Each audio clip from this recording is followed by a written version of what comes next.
much more to do.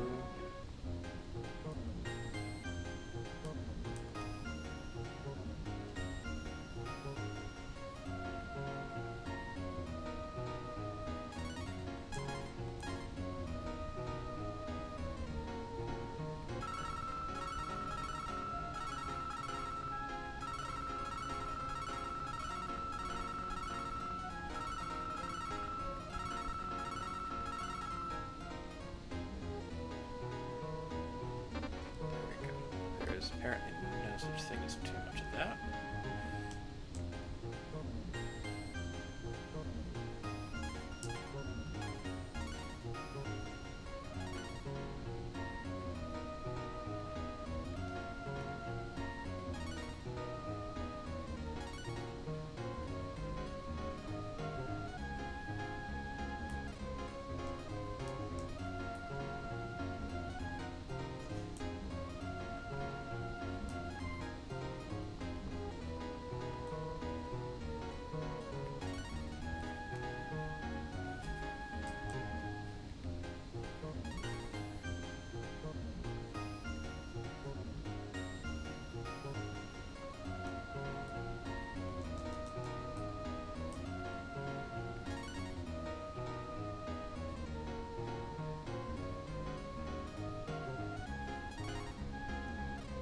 Balance is 13.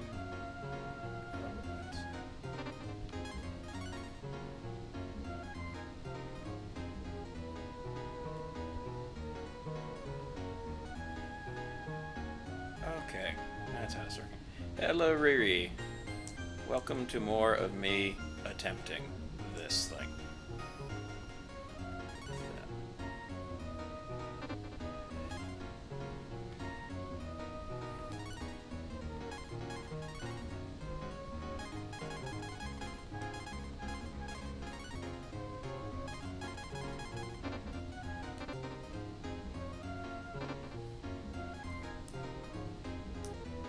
My attempt at hoarding way too many things.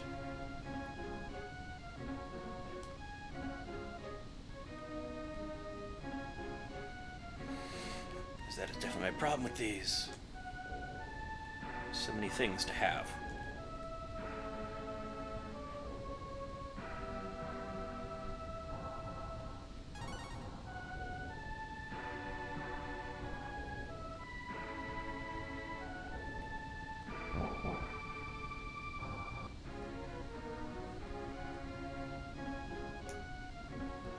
So I think it was a part of the castle that had the tunnel that I need to go through.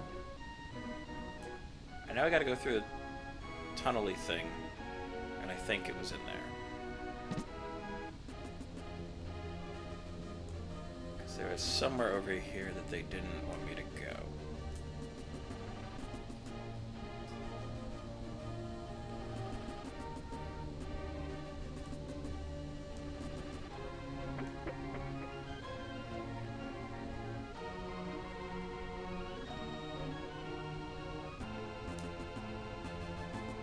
This feels... That's what I want. I think those guys.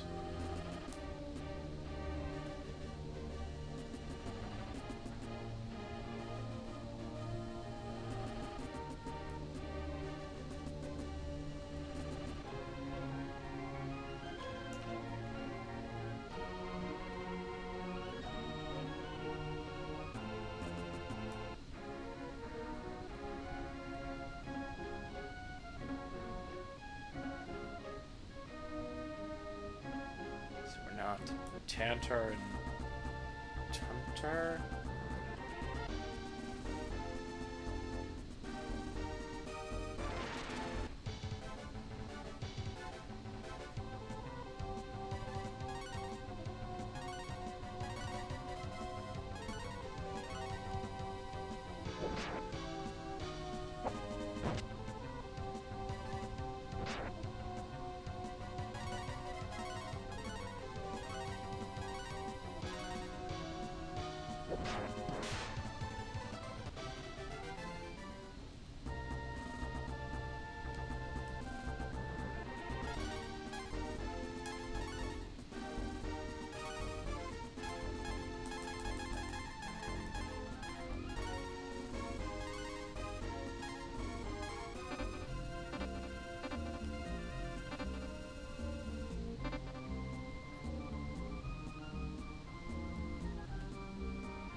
Okay, that's good. So if the thing that they're supposed to attack is gone, they just attack something else.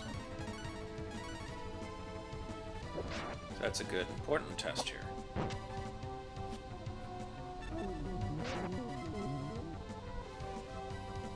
That seems bad.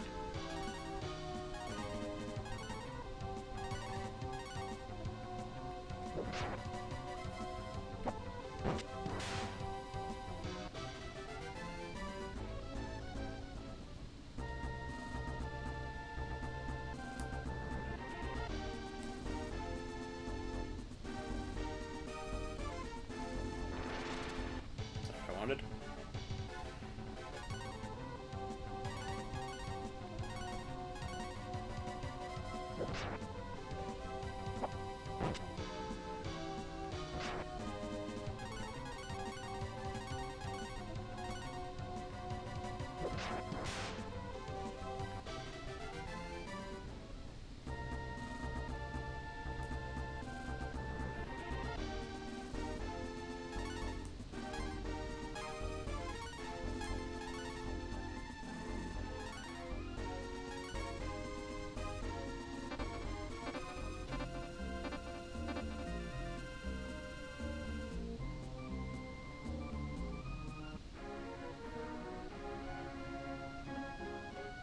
Alright.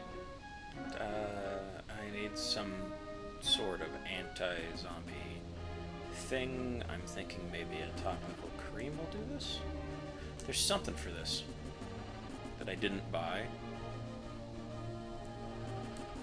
because the game tricked me.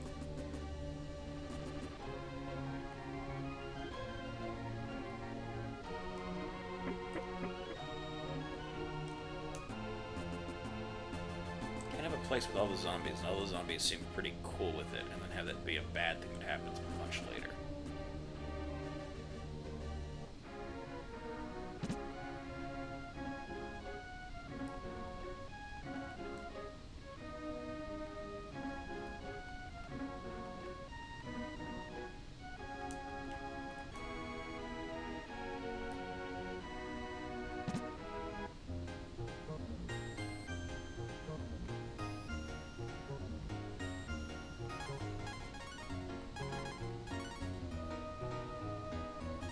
That's what we need.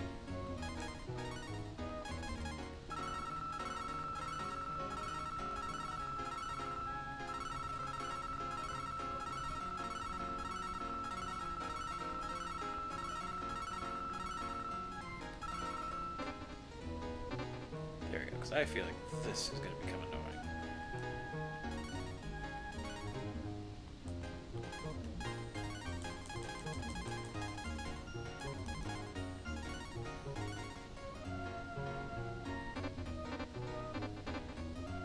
Alright, take two. Going out into the world.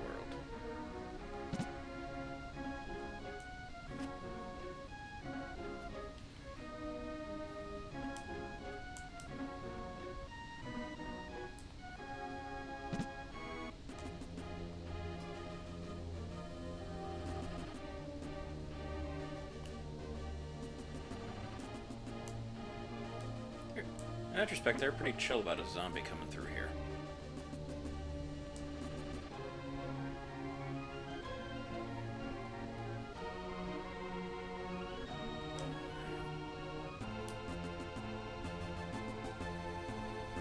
Alright, take two at this.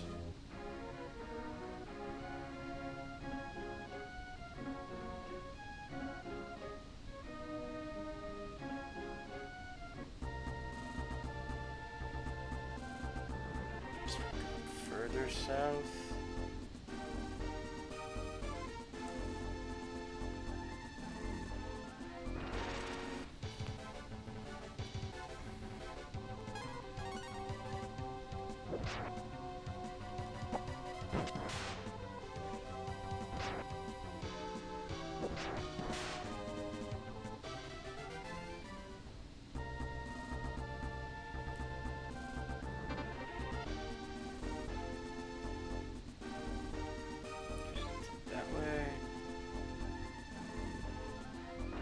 Okay, those are the two towns.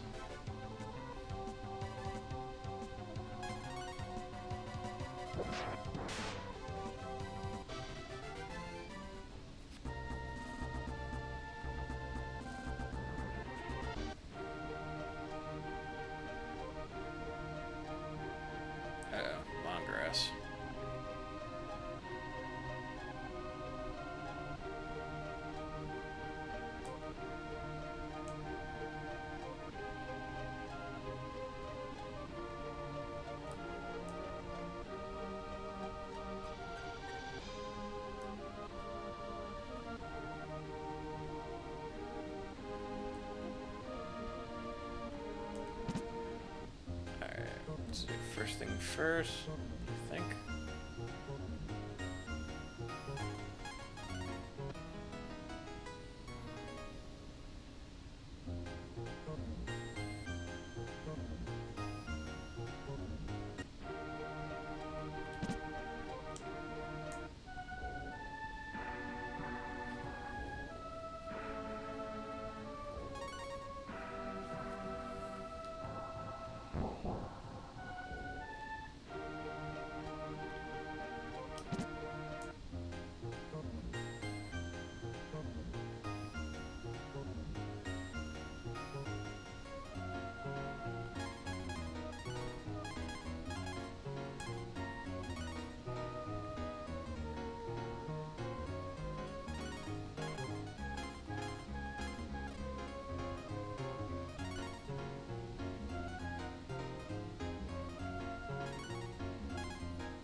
Okay, so you're gonna have to save the towns.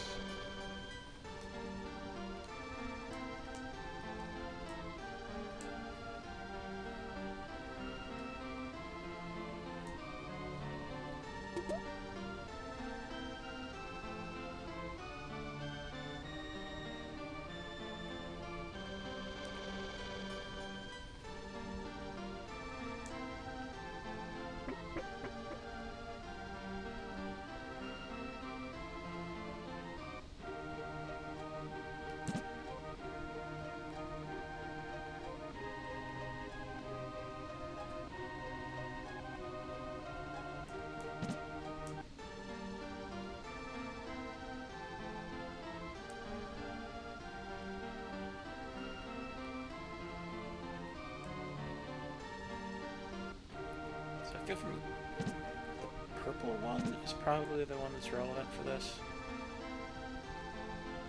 Check everything.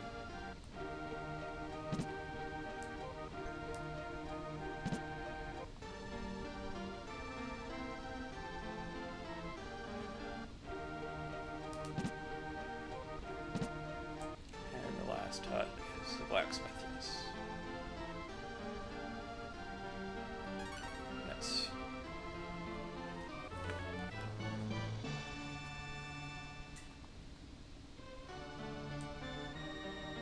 Alright, we have a saw. We have forest in the northwest.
Animals again that I feel like I should be able to do something to, but can't, at least at this point.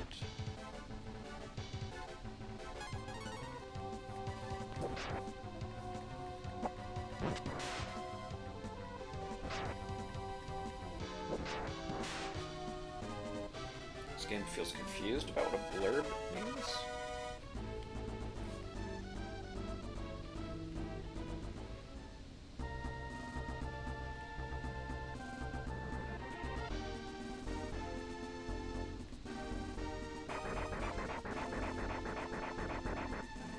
straightforward.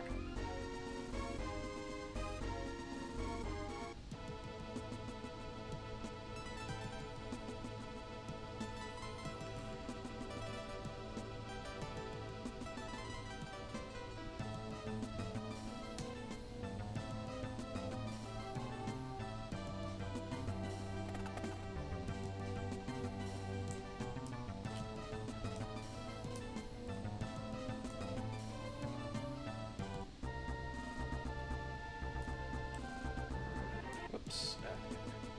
I can't get over there directly.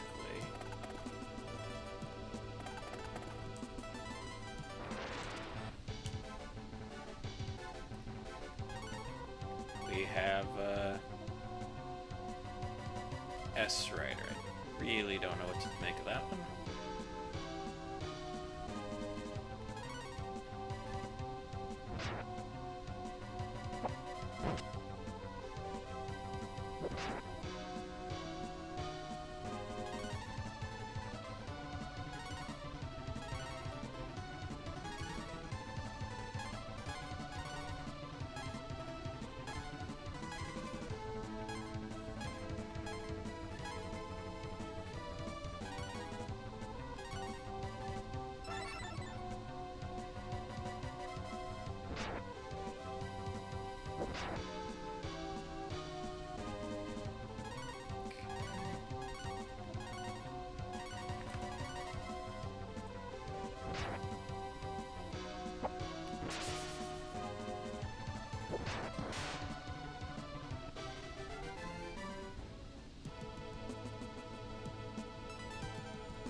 I'm still trying to figure out how to actually put her to good use.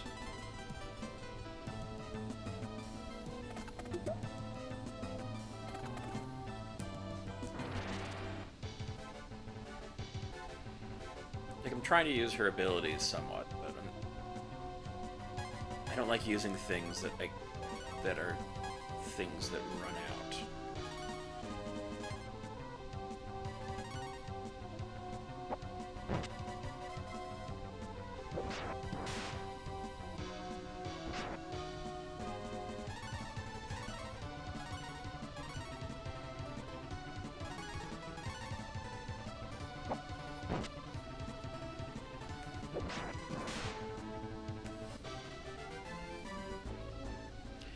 I can see that being where this goes.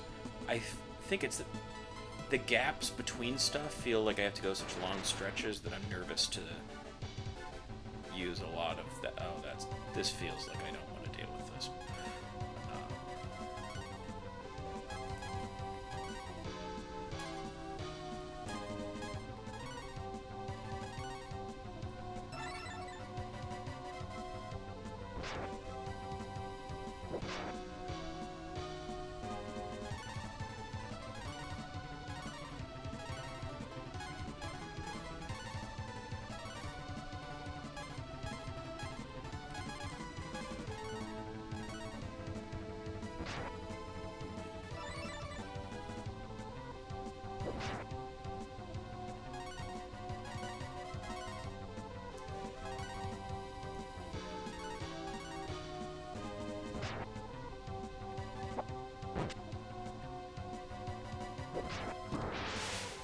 Lot of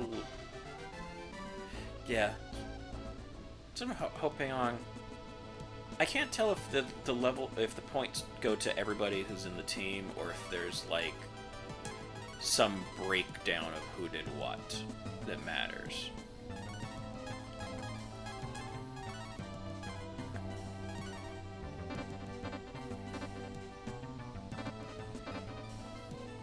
Like I could work out with how it's doing this. I'm just not. No, I've looped around.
That is weird that Kira does the hit HP, but heal doesn't heal.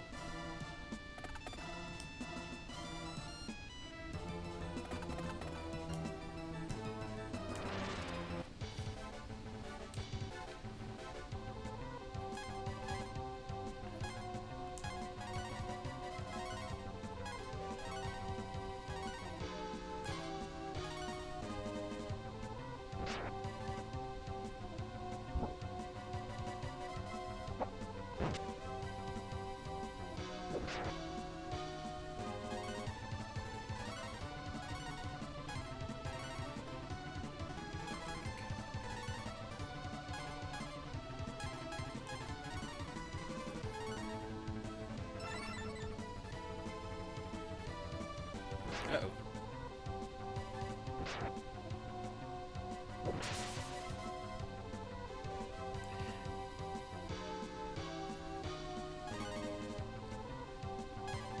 Traditional to this, or in general? Like, what's the reference point for that?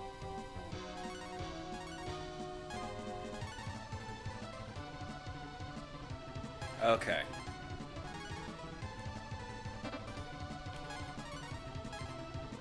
That's a thing worthy of me remembering in the future.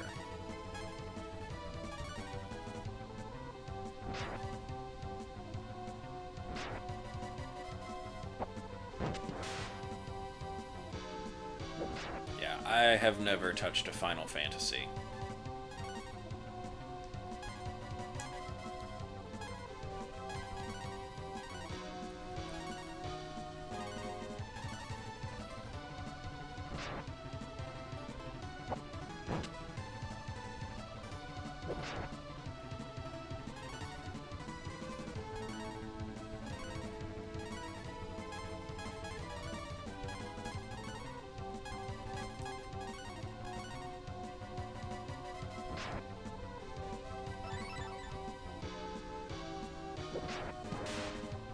Oh.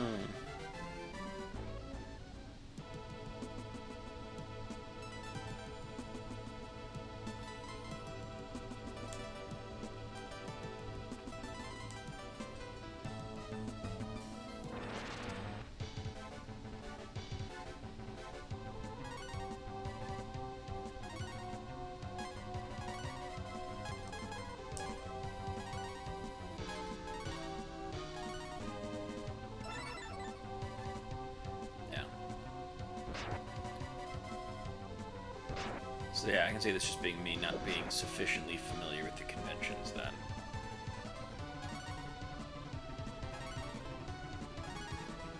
I feel like this game does a lot of like allowing me to ask what things are, but the answers I get feel like it expects that I already... Dang it.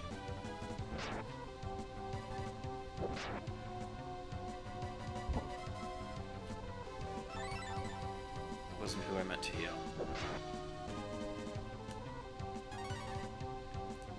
This does a lot of information that doesn't tell me what's going on, in so much as that it requires me to understand it more than I do.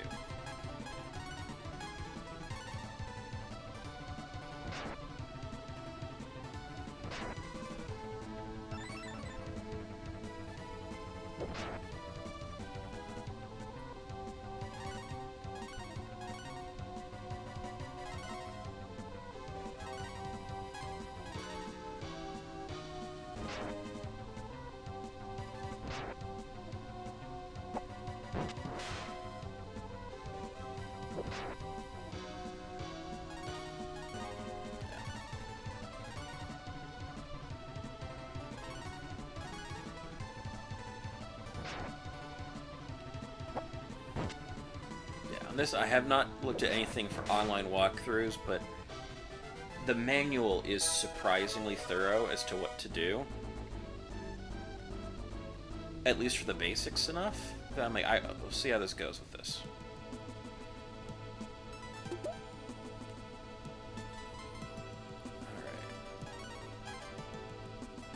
To figure out what the heck that was.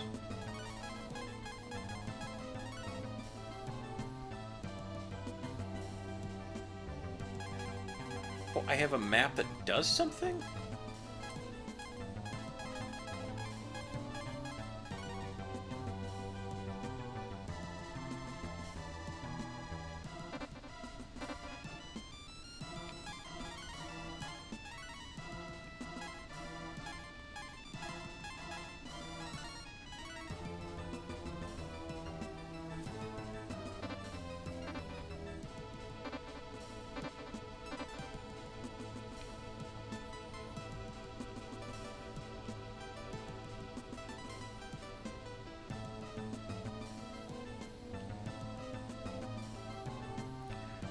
Oh, I know the days of game facts.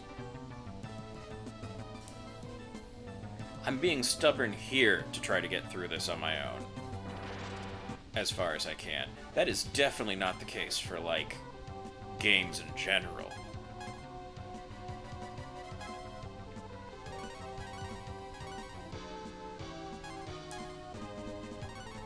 Zero shame there about the amount of walkthrough I've used for other things.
Try this as a start. There we go, that's one thing out of the way immediately.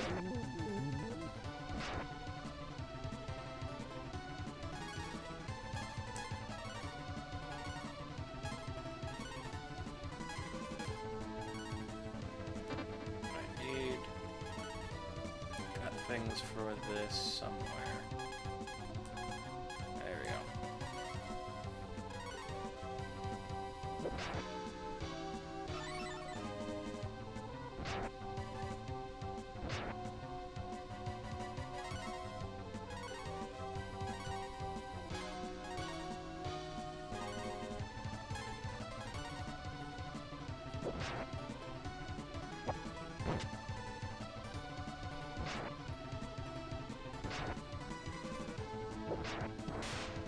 Ooh, a counter.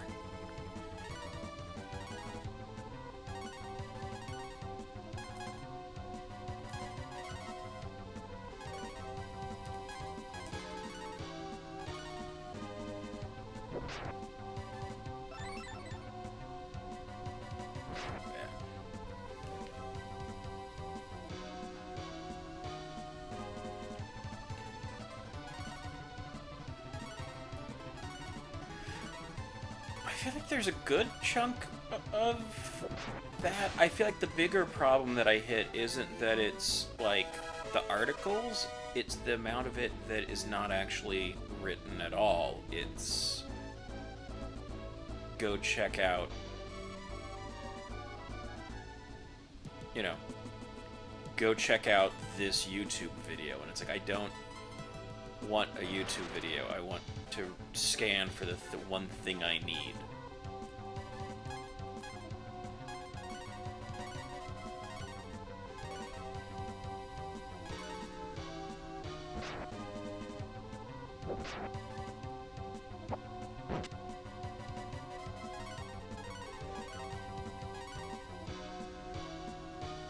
Yeah, the way that things are disappearing into video is frustrating. So you have both the way that things are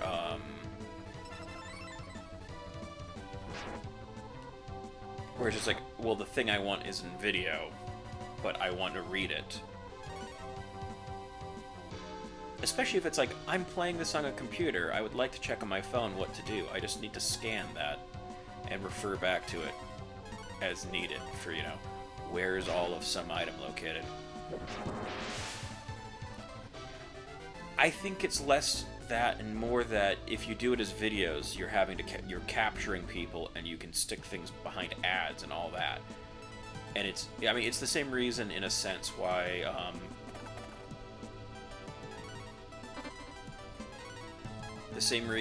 like recipes just started becoming super long, and it's because they need to have like, they need to trap you there long enough for the money.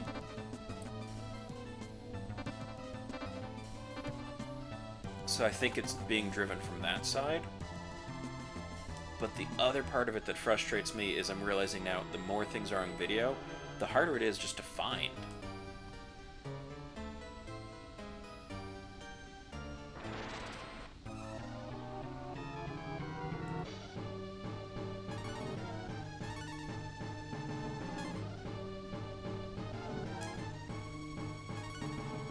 And so it's like, I think we're hitting a point where it's like, you can't easily look stuff up because the searches are still searching for text to get to specific things.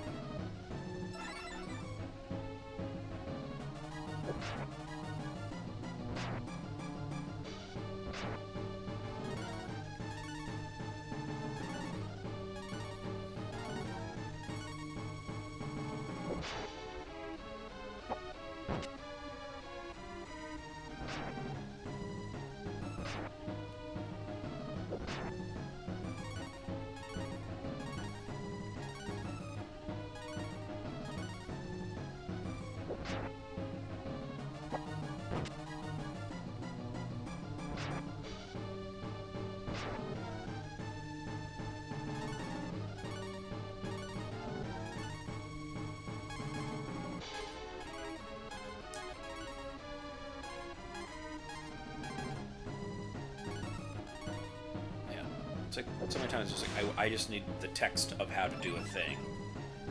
You know, where is this located? And I don't want to watch a video of someone go through it all.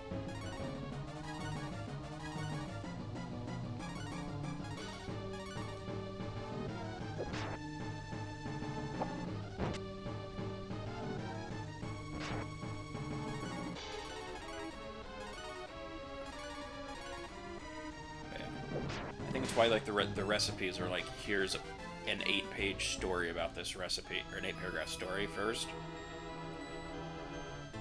And I think it's because at the end then they get to, or they have to get you to scroll past enough ads. Well, that wasn't good. Or was that good? I have no idea. You take life. That's deep and a commentary on all the killing.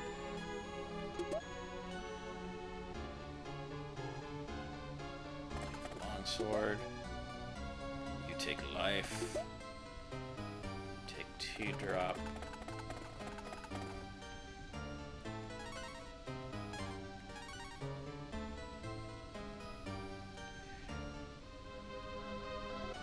I don't think it's not search engine optimization if they're getting you there for a bunch of things you don't care about. It's, let's see.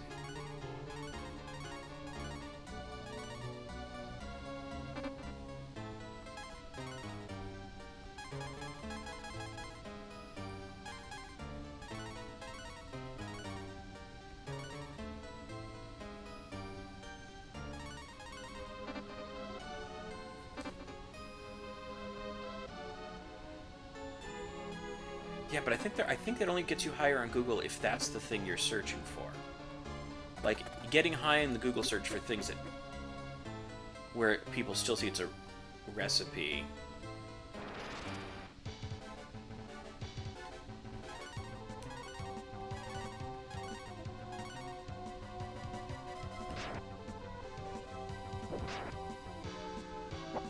I think it's also then why like the major sites don't care about it, because they don't have to get their hooks into people.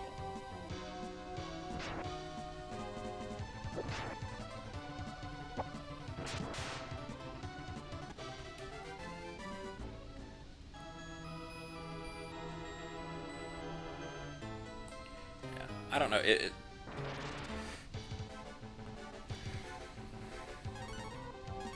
Search engine optimization is just...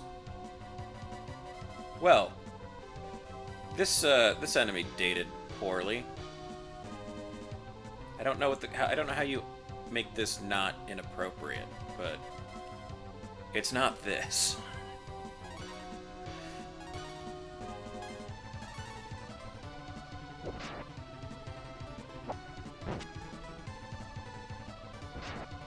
Whoa.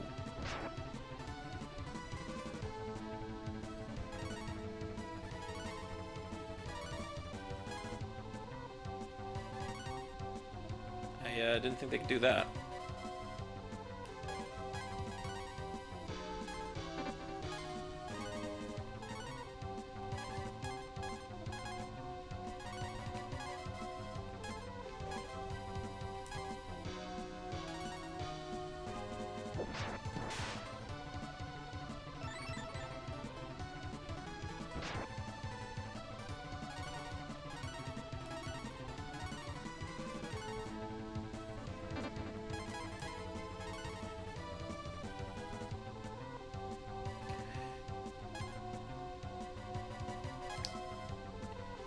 Yeah, I'm trying to remember. I know I've heard a story,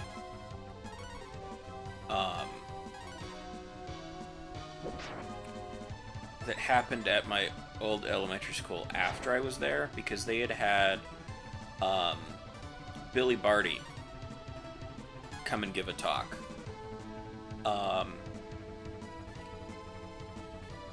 Who had a fairly storied career.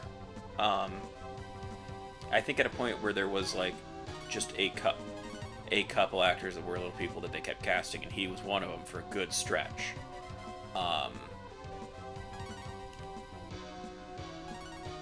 And that they had him show up to give a talk, and he used that term for himself. Like, I don't know when his career began, but I know he's in a movie with Elvis in like the 60s, so like long career. He used that term during his talk to the kids. However, the kids had gotten a lesson in that's an inappropriate term from I think at the time they were parents at the school. But one of the parents at the school that my mom knows from when she worked there was one of the Ewoks. And so, like, there'd been a whole lesson about, like, that's not an appropriate term. And then they brought in Billy Barty, who used it, like, right off the bat. And it was like, this is confusing. The students are very confused as to what they're allowed, as to what is supposed to be said now.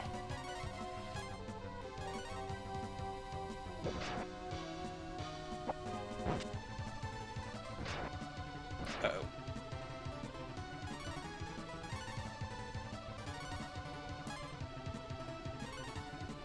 Get one of these out of the way.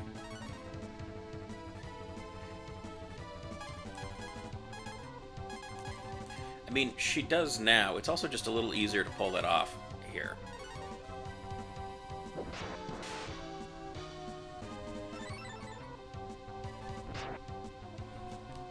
But yeah, got some good stories from him at one of the Star Wars celebrations that,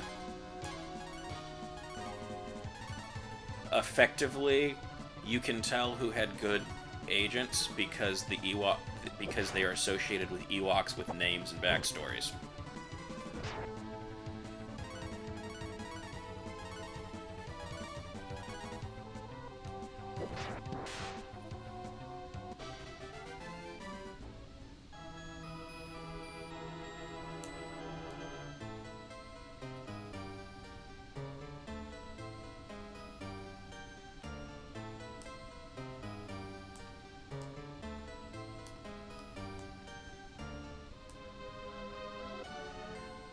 I saw that video's going around. I haven't watched that video yet, because I think Kat also wants to watch that, and her and I both having the time and energy for 4 hours of video at the same time is slightly tricky. But that is definitely a need to check out, because that was such a...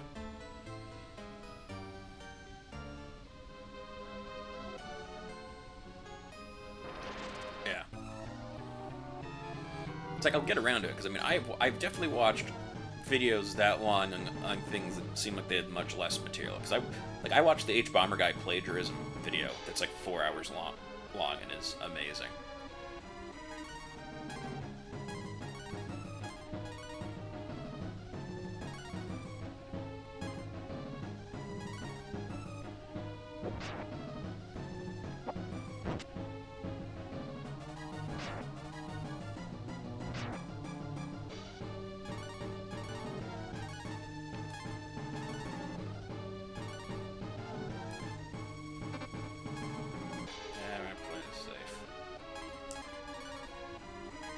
Yeah, I definitely wonder if, like, if they had just done that right, that could have been neat. But they went such a high price point, and in such an inaccessible way,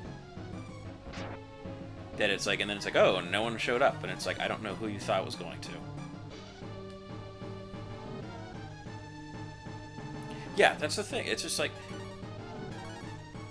it's so expensive. Where I'm like, I don't.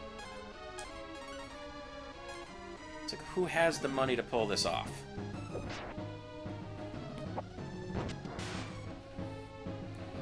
It's like, it feels expensive for Disney, and that says so very much.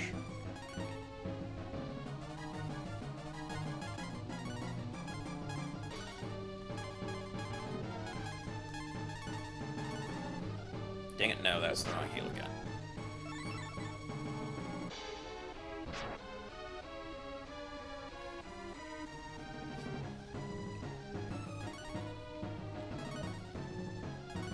It does also remind me of the thing that was apparently an idea at one point and never came to pass, but I've always loved the idea of it.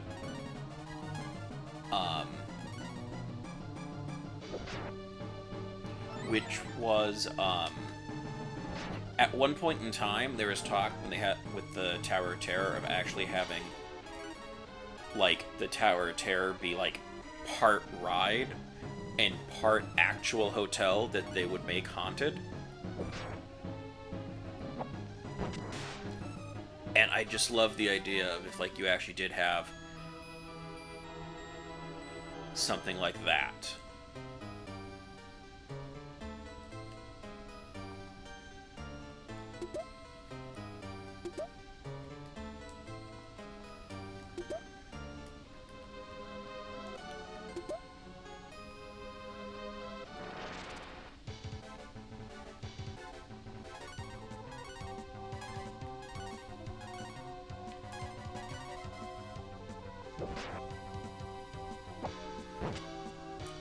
I think Disney has a long-time problem, I think, of actually knowing who it is that, like, they're making things for.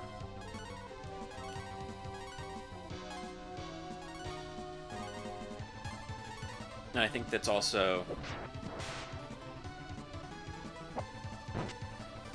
well, it's because I think they struggle with Disneyland, I think, because they don't fully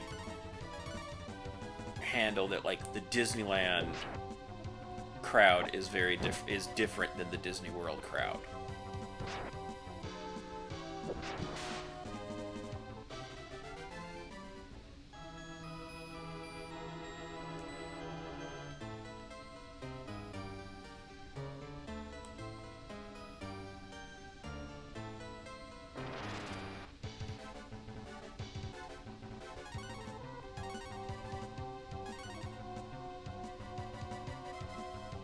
It's really creepy the way his upper body gyrates and his legs don't move at all.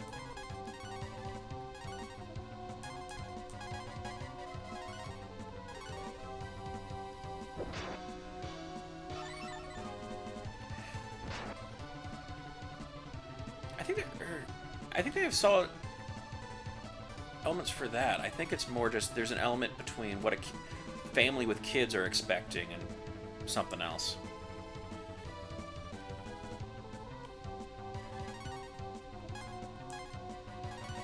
yeah, I mean, granted, then again, like, as a child, to me, the parades at Disneyland were good for exactly one thing, and that was that people would be distracted and not on rides. Like, there's a whole chunk of Fantasyland that I strongly associate with we're riding a ride because everyone else is busy with a parade coming through Fantasyland, and I don't care about it at all.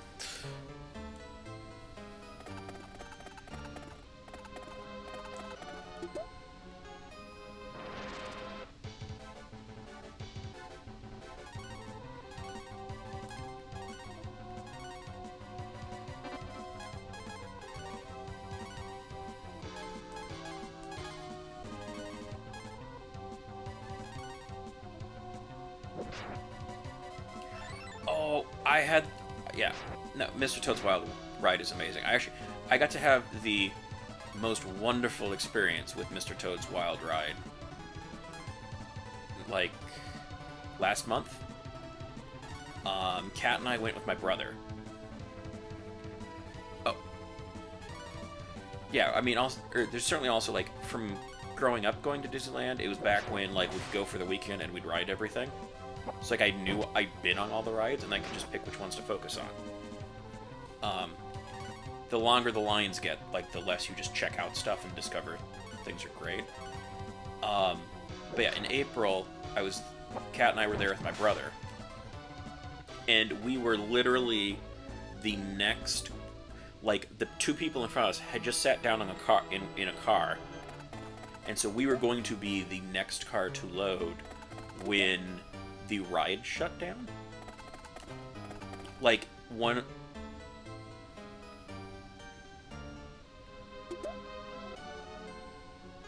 That's not good. But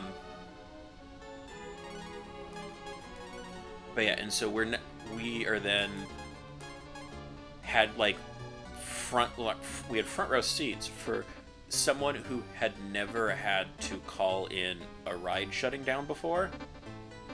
And aside from Kat currently working at a theme park, my brother and I are both former ride ops who like Disney, and we were just on, like, the edge of we're just leaning on the rail, listening as someone is, like, walking this guy through what to do when the ride breaks, because he's never done it before, and we don't know how it works, and it was great. Like, it was just so satisfying for us. Of, like, you know, call this, if the ride goes down, call this number, and that's what will update the app, that the ride time has changed, and all these little bits that have to happen, and, you know, it's this kind of a signal, and they're walking it. Everybody that's on the ride is getting walked out of the ride, and then how they start the ride back up.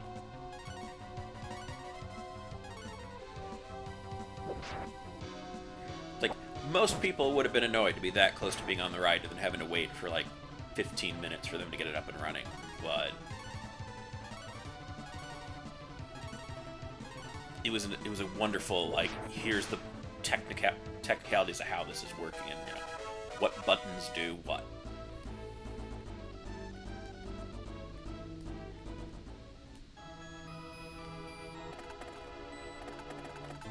Oh yeah, right. I'm trying to get out of here.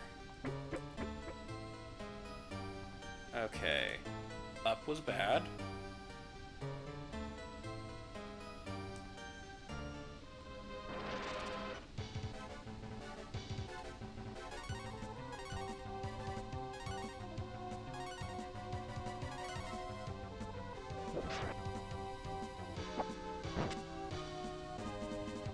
Yeah, the newest ride that they've now got for the Disneyland side of things is,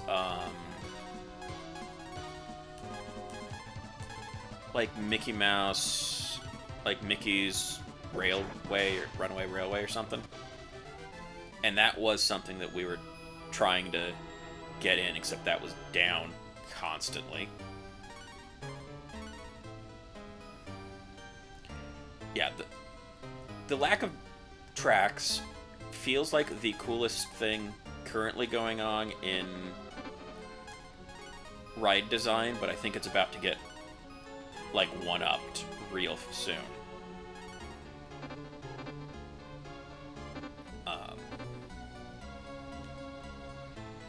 I am going to plug the most recent short we did is JMO talking about how he thinks a Pokemon Snap is like a theme park setup. The thing that's going to trump it, because I think it's going to be amazing. So Universal has their new park in Florida that's supposed to be coming out, is being built, and they are going to have Donkey Kong ride. I think it's Donkey Kong, something the video game thing. That the coaster is going to jump the tracks. And so you're going along, and then the track's gone, and you land on the other side. And that is a glorious decision. And it seems insane, and what they're doing is that you're in a vehicle that basically you get in on one side, and there's a bar on the other side that you don't really see that goes just off and down.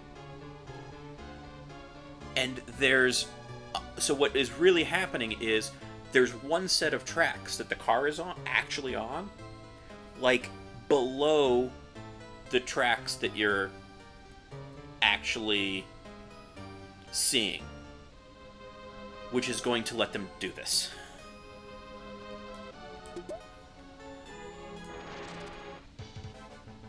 And look up like the diagrams of this, because it is amazing, and I love that they're going for this.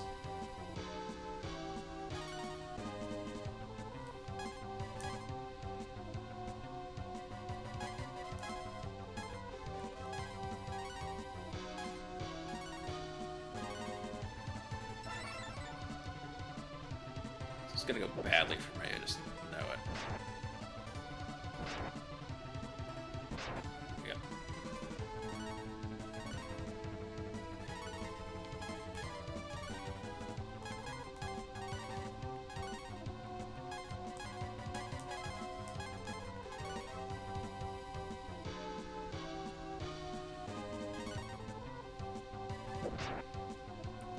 So now I'm curious about this Hagrid drop.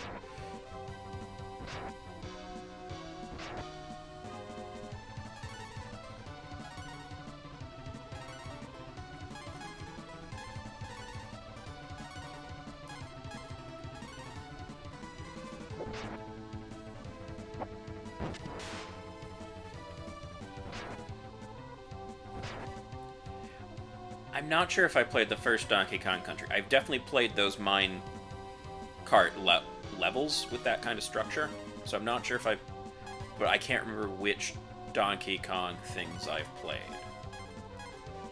I'm not as good as like it was this one. I played stuff in the franchise. Like when it gets to playing Donkey Kong stuff, I will have moments of either, oh, I totally remember playing this, or this is all new to me.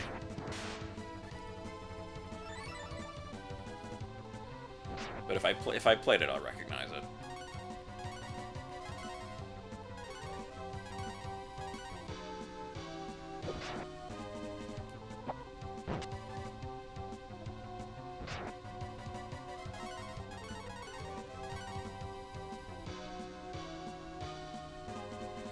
I mean, you can definitely make that happen, provided that it works with JMO's plans on this.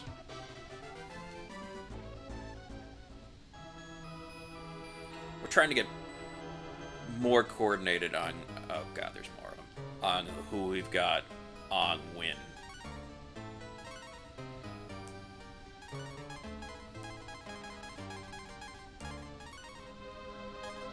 Who we plan to have on and whatnot. I know it's a Universal ride, I just don't know. Like, I can tell by the name it's a Universal. Or I can tell it's there, because it's the Hagrid one, like, I don't know the particulars, but this is like the launch ride motorcycle, I think, right?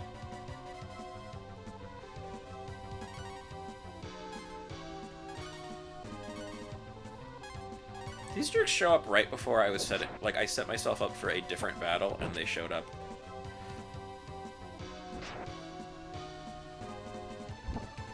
Oh! Okay, they're doing that move. Yeah. A few different rides do that track separation. I actually got stuck on a water coaster at SeaWorld, like 2 years ago. Ooh, neat. I got stuck on a water coaster that actually had like an elevator that you went into, and we got stuck in the elevator, like at the top, just waiting for them to get the ride working again because they couldn't get us out of there.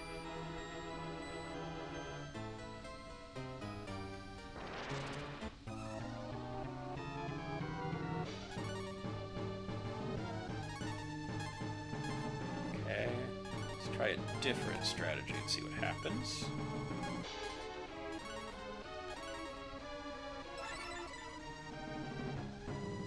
Try to tack up.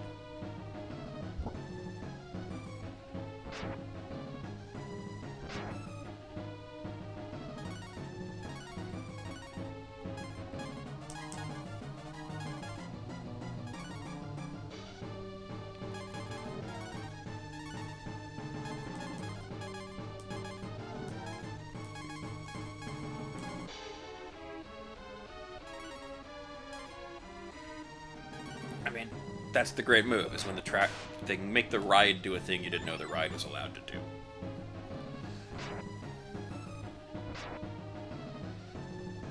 The ones that freak me out, because I've seen a few of them, and I think they cross a line for me, is the ones where they'll bring you out on a track, and then the track will swing down like that, and then release.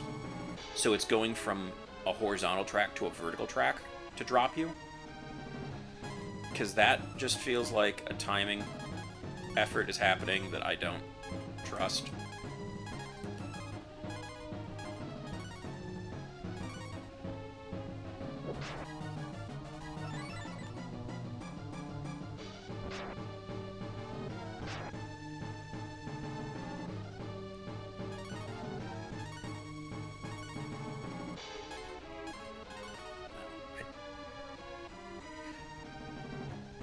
I mean, it's one of those things, like, I'd ride it once. My concern is that those freak me out enough where I'm like, I may only have one ride at this, because that may be how this ends.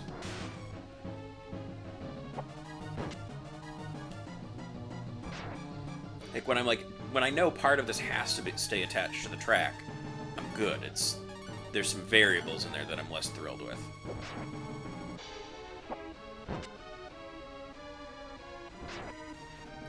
Yeah, for you. I'm talking about for me. That's...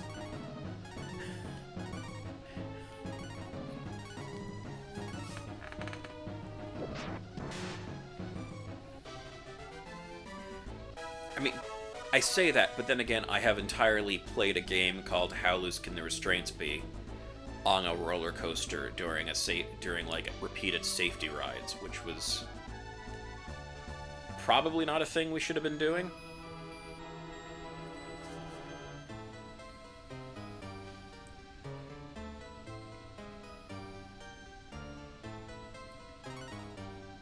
I didn't say I enjoy living my life, I just said that that's not been a good run up till that point. Those are two very different statements. Don't take me out of context here.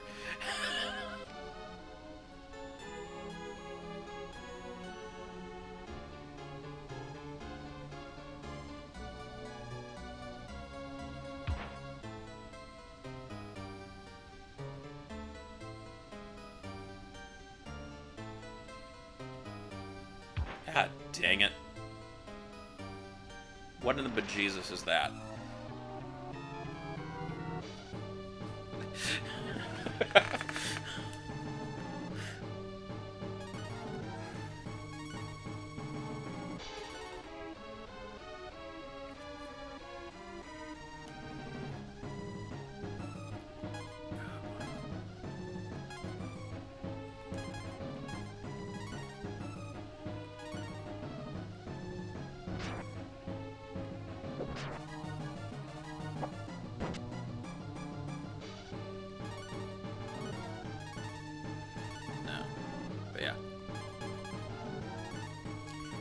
I think realistically with roller coasters, I probably am willing to go for a roller coaster once.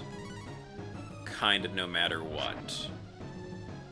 The closest thing that was near to one of my lines of I am not going to ride this, and I still did, was, I think they get called sky coasters. Where it's not really a coaster at all. It's basically like a giant metal arch that then they basically pull you up like a wire and then just let you go and you just swing for a while. Because I rode one of they're usually like yeah, I've ridden the Hulk at Universal. So when I went to Universal, I rode everything, but that was everything, or all coasters as of several years ago.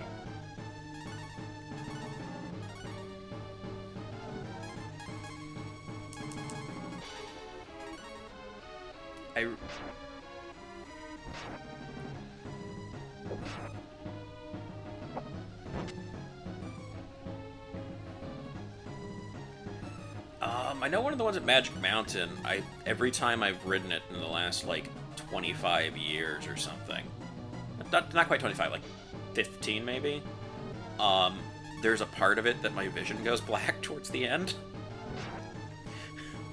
which has never stopped me from rewriting it.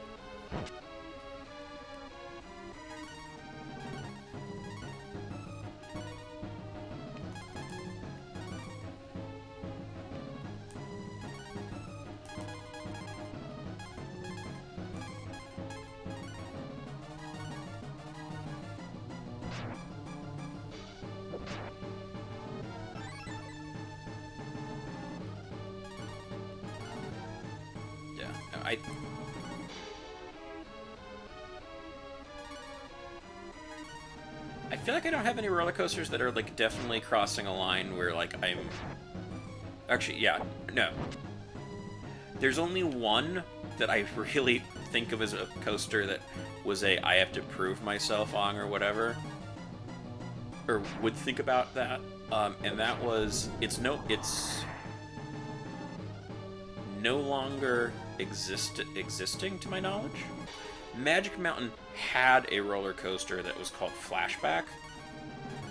And if you go and look up things like the 10 worst roller coasters ever, usually it's on there. Because it was less of a roller coaster than it was like a beating.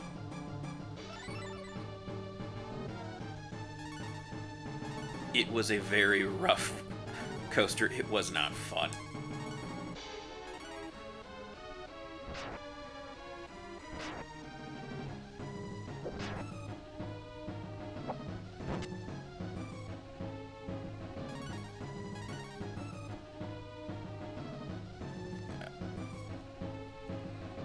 Yeah, no. My home park was at Six Flags. I mean, it was Magic Mountain before it was Six Flags. Such that, in a sense, I come from a short line of theme park workers.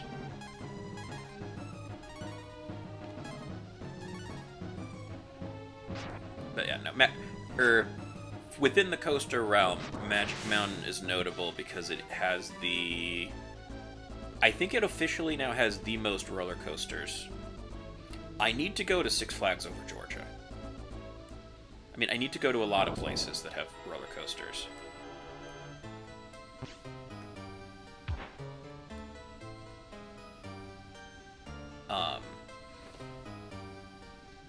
So actually, since you mentioned Six Flags over Georgia,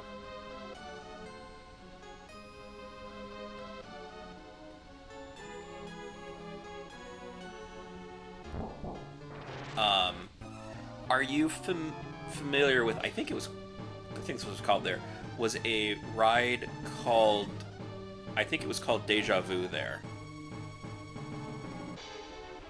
That would have been there the early 2000s, where you get pulled back out and then they release you and you go shooting through the station and then you go through a boomerang and then you do the whole thing in reverse.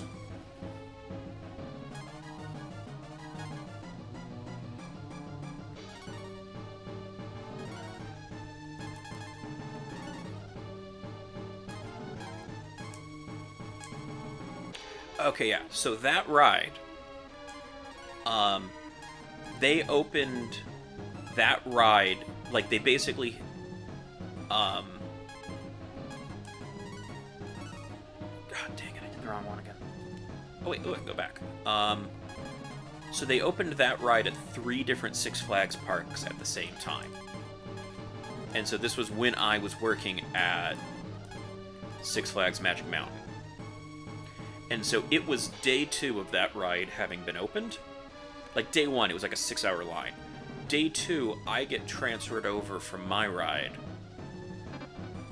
But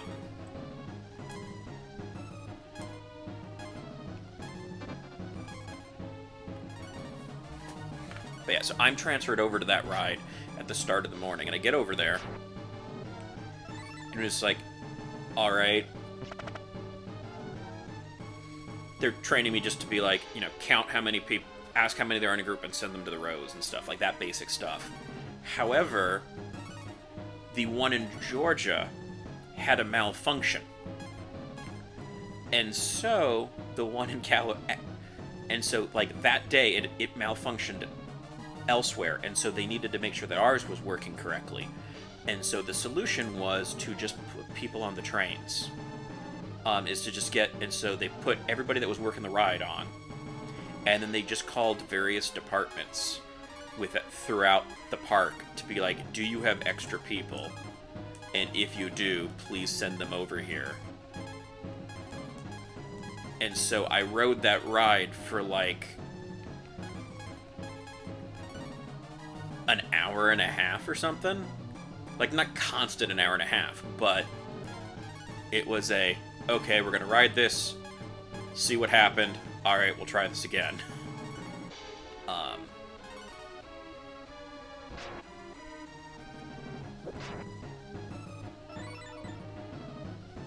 And so we probably rode it like, oh, that was way more powerful than most things I have. The part that I found amusing is because at that point in time, we were not allowed to have cell phones at work. And so, like, there were boxes, you know, there were the bins on the side that you could put your phone if you had one. However, none of the employees were willing to be like, I have a phone, can I please put it over there, because you weren't supposed to have it. And instead, what we watched happen was the first 3 times we rode it, as we're going through the boomerang part of it, you would just see a phone go flying off into the distance. And no one ever was like, okay, I also have a phone, can I please put this away? So 3 people lost their phones on that ride.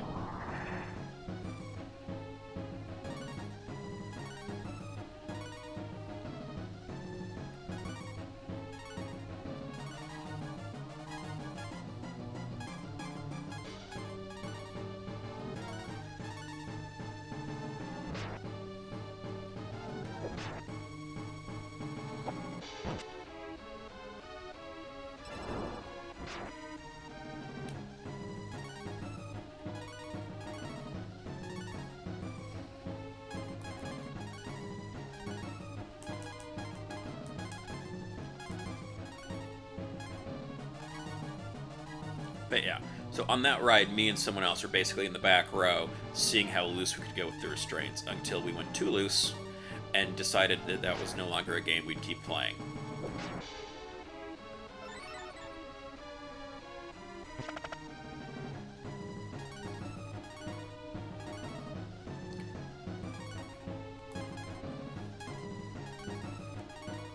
Because it sort of turned into, like, having to hold on in that ride. So basically, it does also mean I rode the Deja Vu at Magic Mountain. I rode it basically its second day open. Actually, my first ride of it, I showed up right as one of the mechanics was going to ride it for safety reasons. Like, the start of the day is someone riding it to make sure the ride looks safe. Like, that you don't spot anything out of order, hear anything that's not supposed to happen. And because I had just walked up, I was like, hey, do you want to do the safety ride? It's like, yes. So I did my first ride of it from the front row of that thing. And then I happened to be there its last day open that they didn't really announce. I was just there and was like, hey, that's opening, or, you know, that's closing today. So I wrote it its second day open without really meaning to, and I wrote it its last day.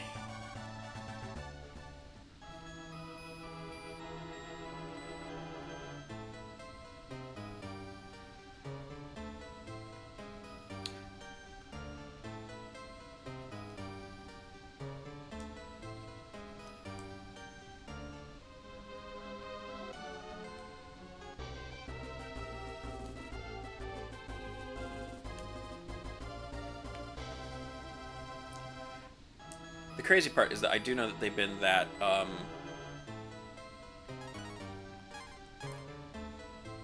not worried about employees.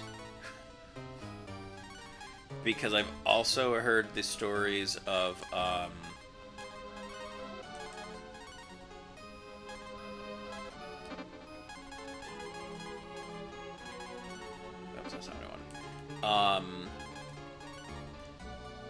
so Magic Mountain, before it was a Six Flags park, it was its own... It was a theme park that was built by the land developers in order to,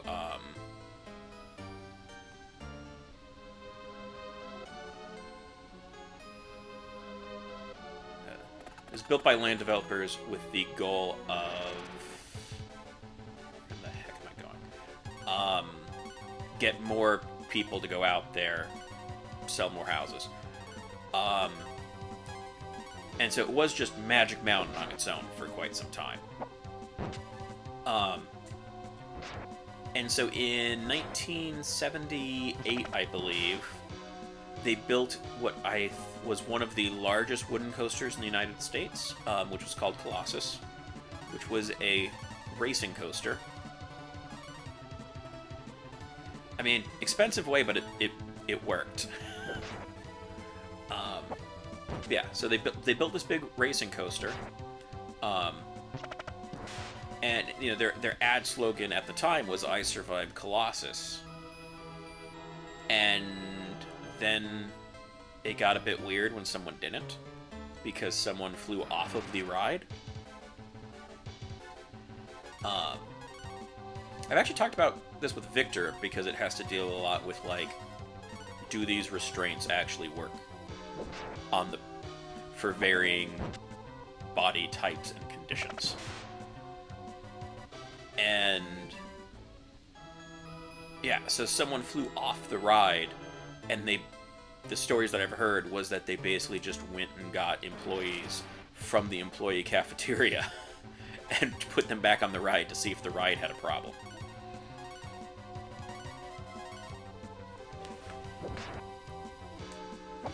So go the rumors that everybody knew, that it was people, it's like everyone knew what's up.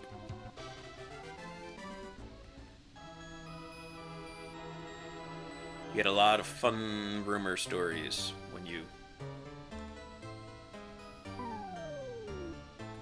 grow up in the shadow of the theme park. It's partially why I'm surprised that actually that roller coaster, when it was being built, it ended up taking damage from a tornado. From what I think I've heard about it, basically what it was is the roller coaster, because it was the 70s, the roller coaster was just a lap bar for the restraint. And so for the lap bar to be useful as a restraint, your body type has to be such that there's enough lap for the lap bar to work. And so I think she was fairly short and overweight, which combined to mean that the lap bar just didn't come down enough on her body.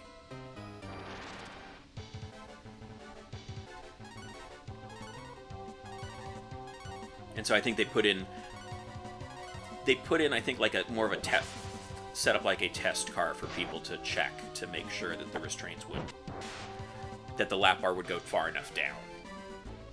Is I think how they adjusted that. I was actually really surprised with the theme park I went to last year. Actually had, like, in their safety section, it was basically... They broke things down into... based off of their restraints. Like, under what conditions are you still safe to ride? And it was things like...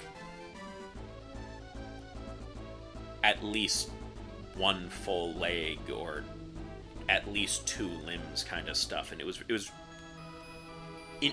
really surprising that they clearly, and it varied on the ride, so they clearly actually put the thought into it of, okay, these are our restraints by default.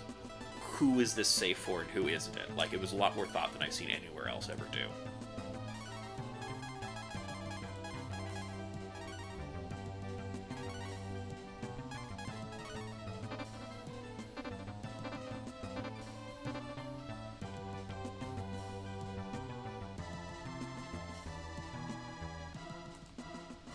But yeah, that was Worlds of Fun in Kansas City.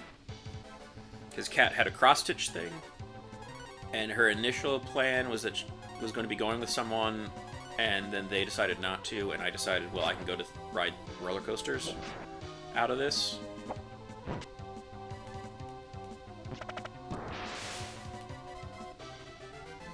And so I just went with her for the weekend, and then one day I just went and did that, and rode every roller coaster that they had. With a giant gap taken in the middle because it was stupid weather. Yeah, more or less. It was like, if I could have gotten away with it, I would have gotten 2 theme parks out of that. But I looked into it and just... Kansas City has 1 theme park and is just too far away to actually get to another theme park easily in the time frame I had. Because I did consider... there's a Six Flags in St. Louis I considered, and then Bronson, Missouri has a bunch of stuff.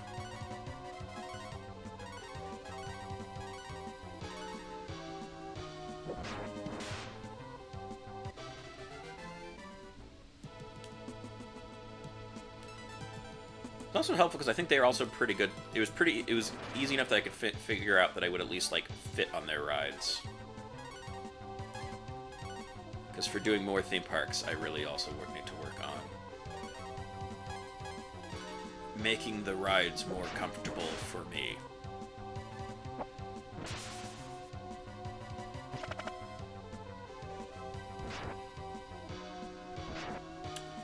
Dollywood doesn't. Like, that's part of the problem with Dollywood is it's like, it's not a place I can fly into directly.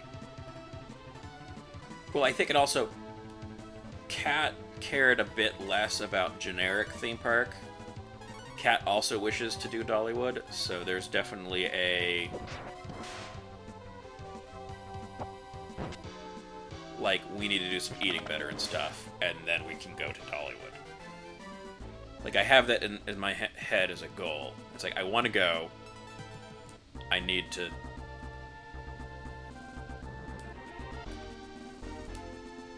a good amount. Although, then again, like, Dollywood's got the coaster that's supposed to be... that's under construction is supposed to be open soon, right? Or has that new one opened now?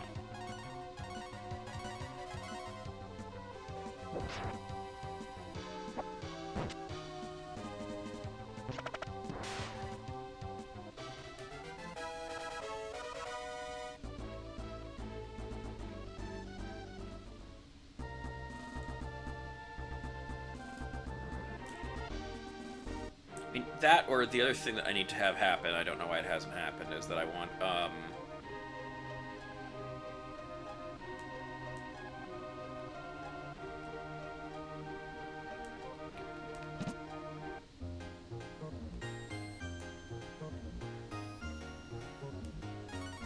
is I would like AAS to be in Nashville one of these years, and that hasn't happened, and it feels like it's a good spot for it. Because it's center of the country-ish. Okay, so it opened last year. The last time I was really looking at this was when that was supposed to be coming, I think.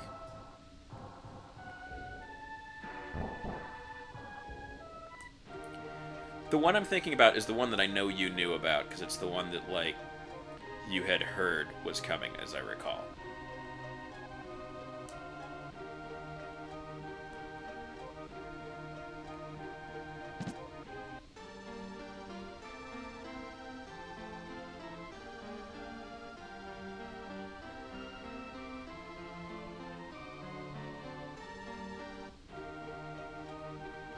Alright, so yeah, so that... I couldn't remember when that was coming in. I mean, that sounds like a selling point to it, certainly.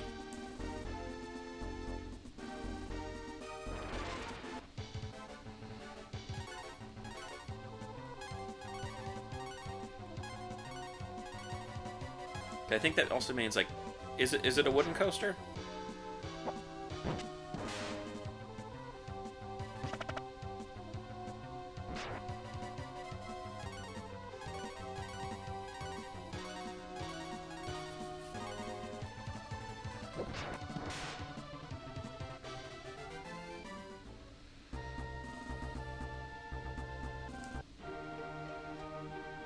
Okay. But yeah, it's...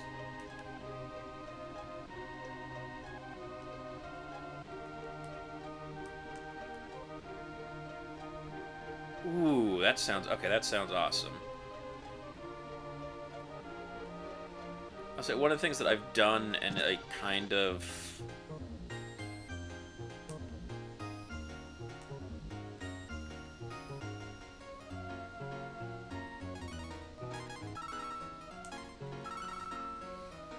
that was very cool, but terrifying. It's not quite that kind of coaster. It's more, it's the mountain coasters that, like, that Dollywood doesn't have, but, like, the mountains all around there have several of. Where you're basically kind of in, like, a one-person cart that goes along the track.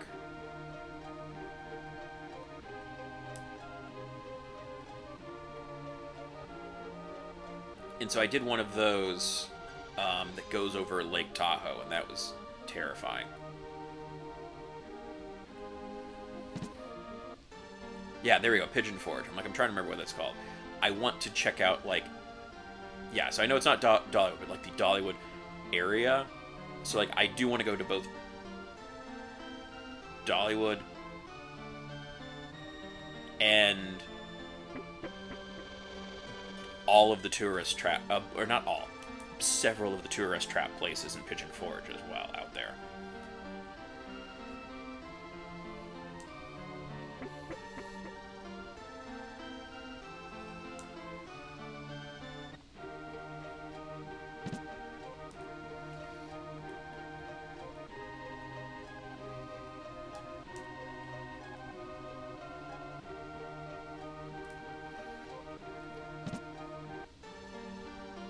There's something neat about kind of one-off attractions to me.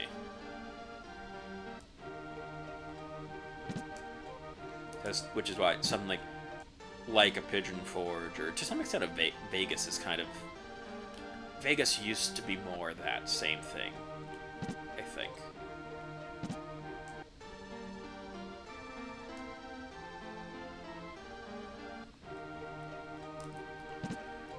Like I said, because it's... The goal would be how coaster heavy that is. Or I need to get better at, like, walking. I should really get to figure that one out. But definitely also,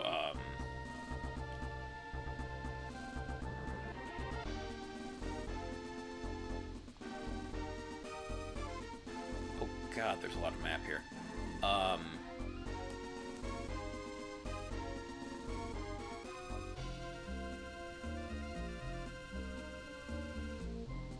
Okay, it's that floating island.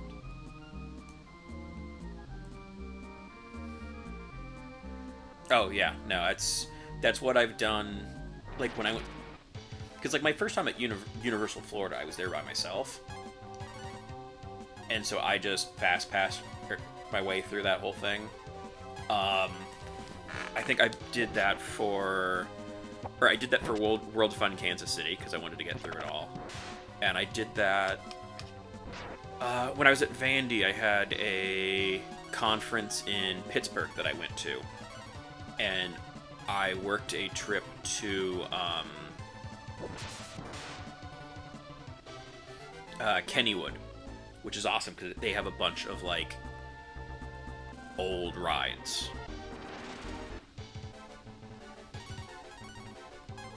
Where it's like, oh, there's 2 of these left kind of nonsense.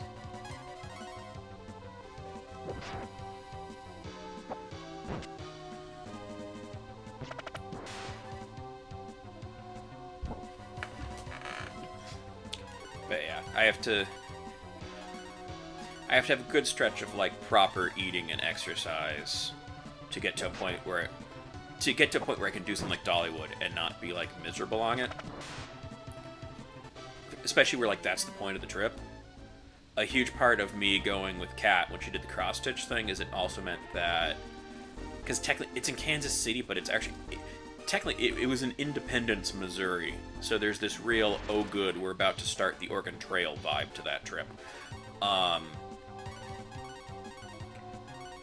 But, so it meant, like, having to get out to the place was like a rental car and everything, and it went a lot easier because I went with her, we had access to the airport lounges with no problems all the way there and stuff. Interesting. I actually think...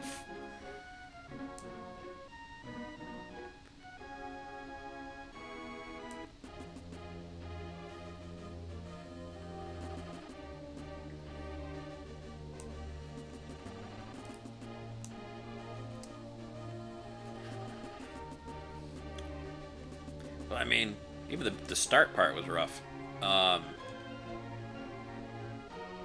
But yeah, and so it was a situation where it meant I was doing the driving, because Kat's native driving is not on the same side of the road.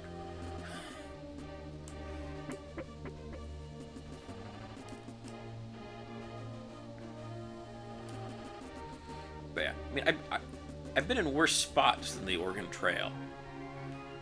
Because I've also been stuck on a train overlooking Donner Pass, which is, or overlooking Donner Lake, I should say. Which was, you know, unsettling.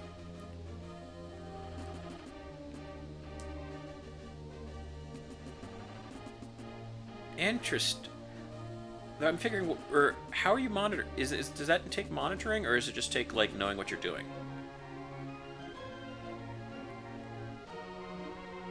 How am I supposed to talk to him about this?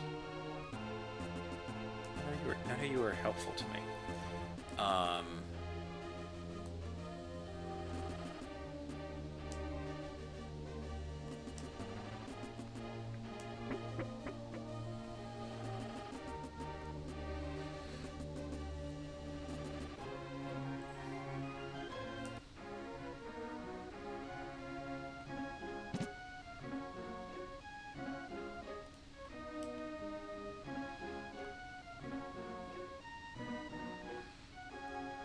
I feel if this was 2/3 of the internet now, someone would come in and chime in with some nonsense about entropy or thermodynamics. Okay, so you're eating in such a way that shouldn't be happening, but it's not like you're like checking numbers. It's just that if you do it this way, it gets rid of those. I would be interested to see that approach.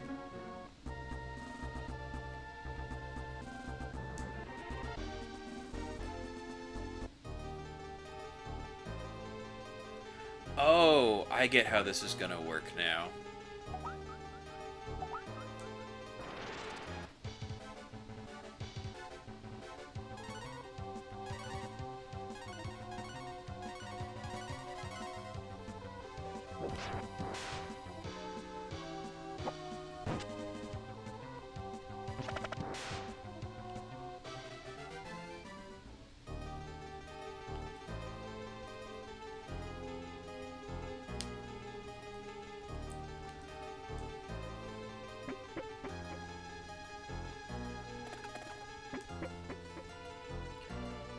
feel like the danger here is going to be, though, that I use... Is like, sugar is my... how I deal with junk. Yeah, if you can send me a video that's like an actual thing and not like... I've reached the point that I get too many, it's like, oh, check out this secret they don't want you to know about. And it's like, I know this is not going to be real. Please, it's like, please... It's like, I will look at the real things if you can advertise me those. So yeah, if you have found... If you've got some good things on this, I would appreciate that.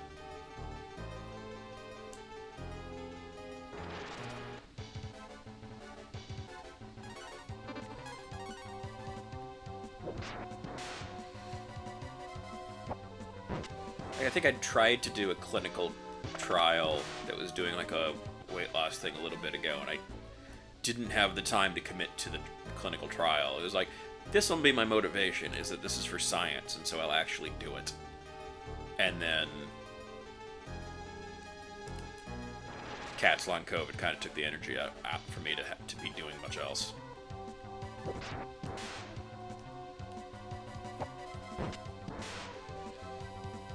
This is great. I can kill these things all day. This is so much nicer with, like, a party.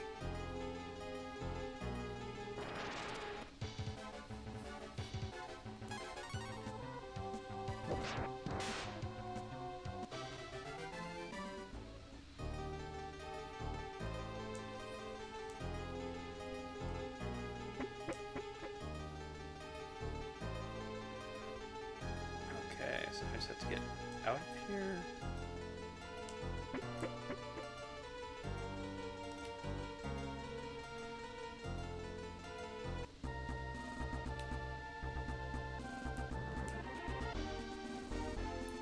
I think I have to ask the Chief Romero about this stuff.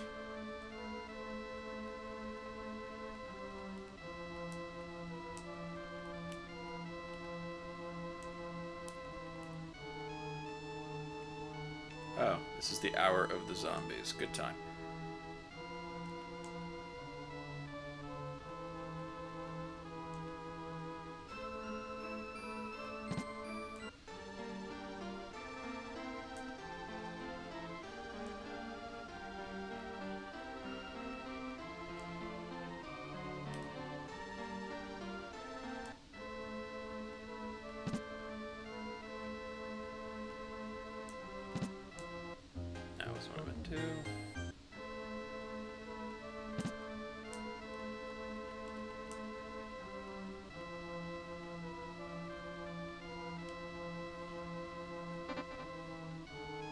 Do I get rid of...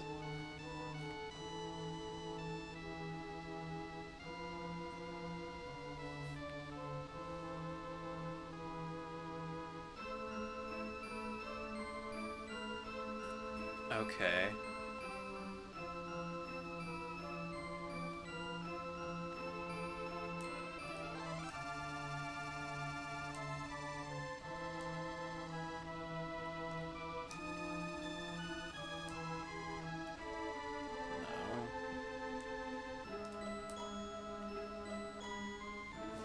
Okay.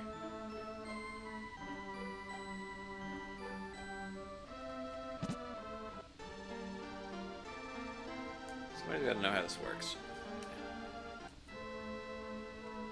You can't just be like, here, get rid of zombies.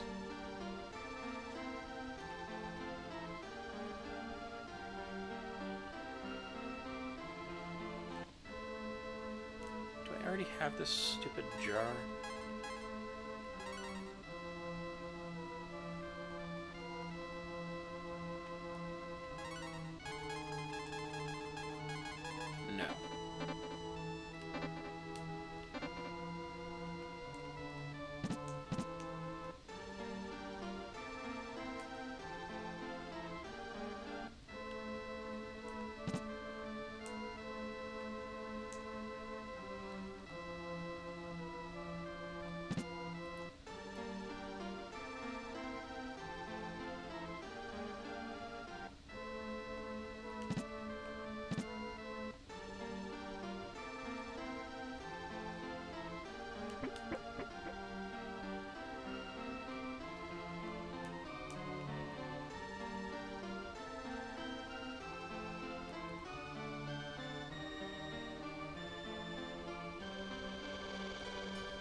Okay, that's sort of doable.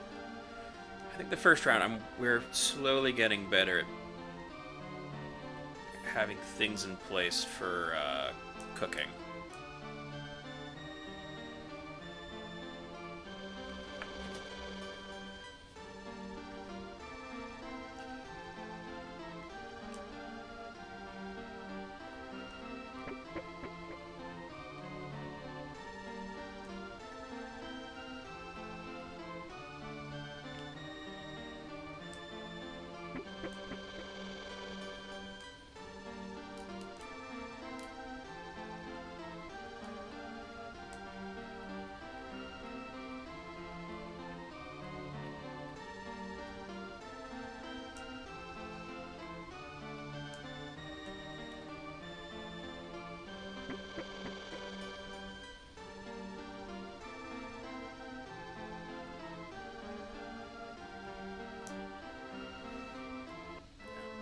Definitely seems worth trying.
Yeah, it's worth trying.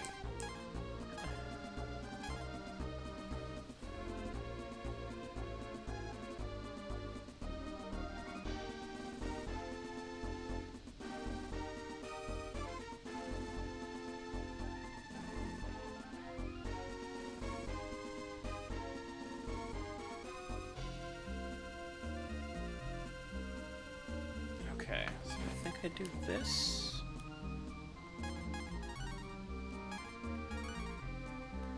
Okay.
Oh, that's gotta be it. Okay.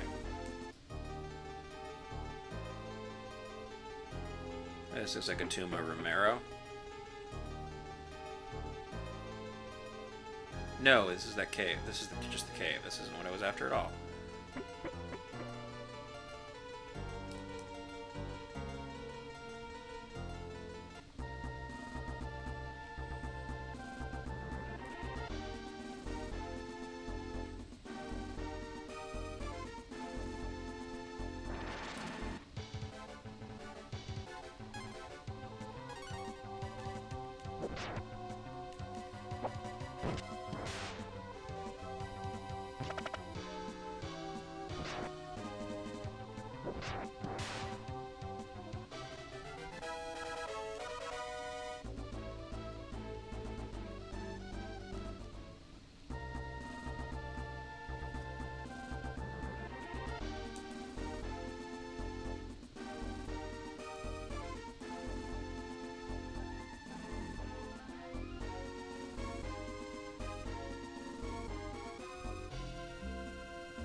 There we go.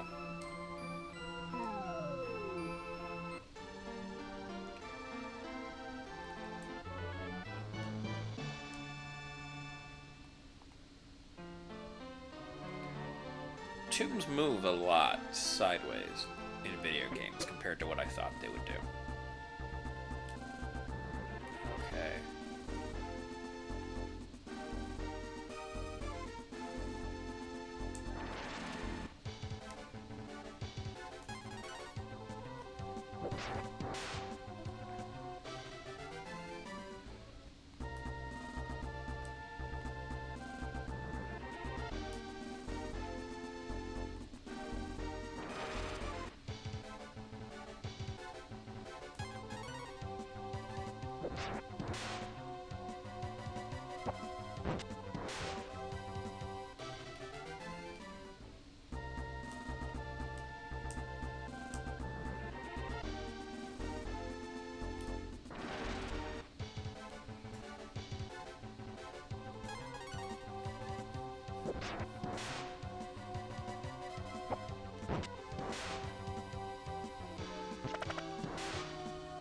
I will say this, the game is picking up.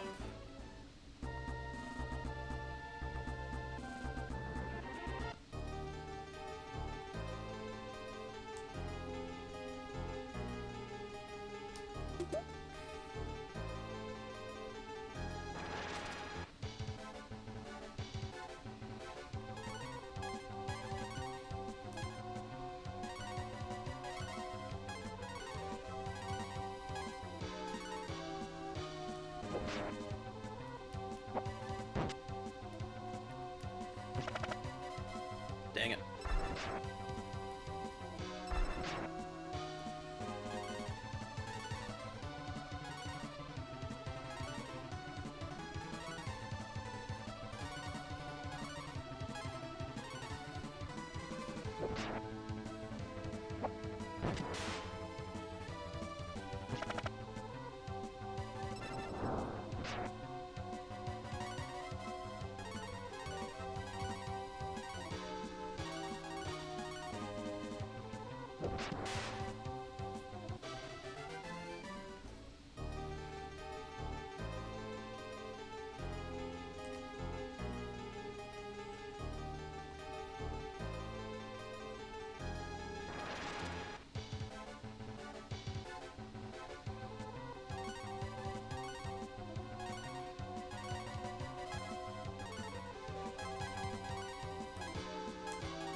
I would say at some point we tried to see if Factor would pay off. But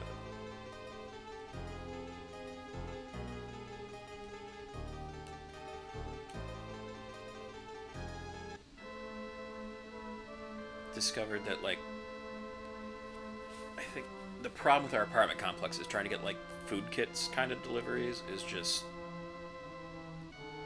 not effective.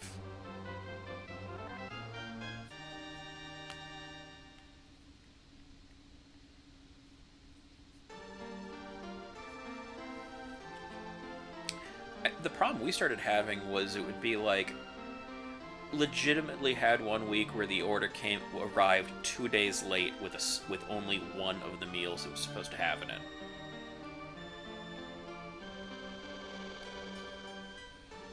I am stealing from all of this.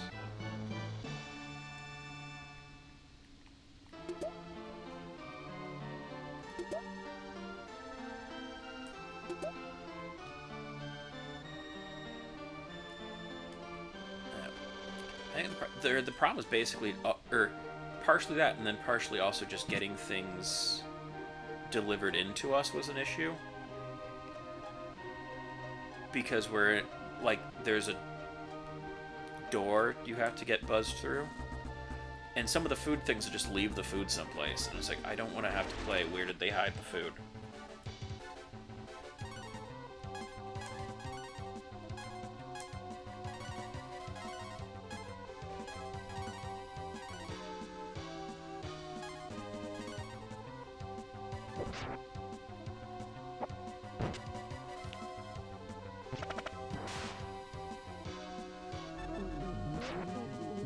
Yeah, it is a terrible game.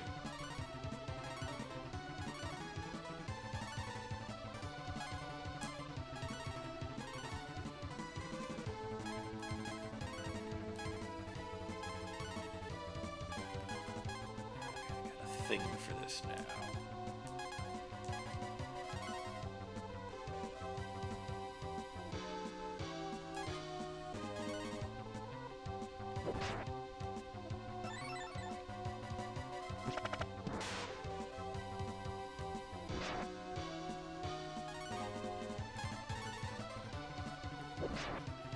Yeah, this is not the most fortunate.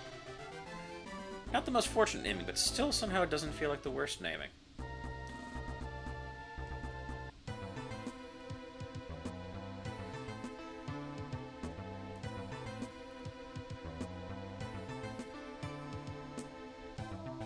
Okay, I read the inscription.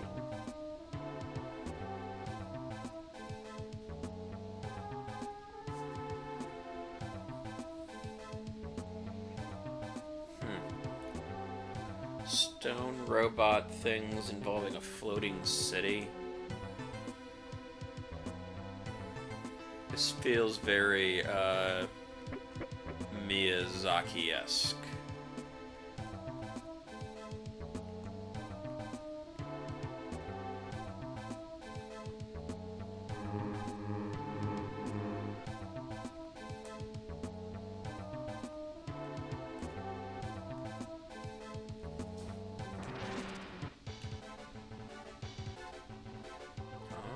So close to my looting.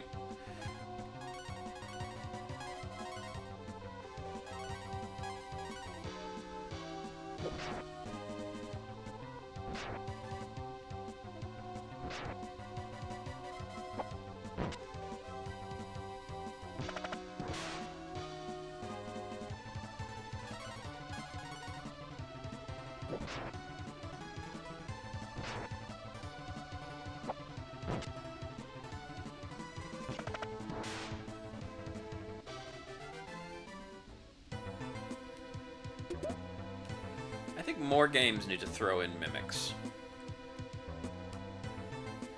Like, it's expected in certain games, but I think others just need to also have them just to mess with people.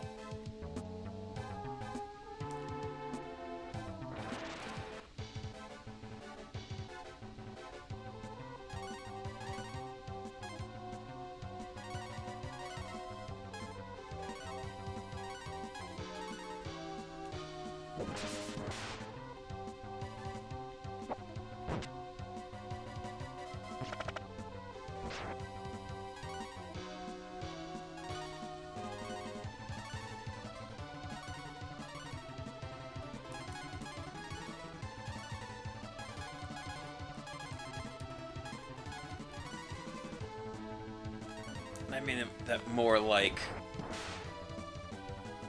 there's places you could work them into kind of any game. Like, I don't mean more fantasy games do mimics. I mean like anything anyone is playing.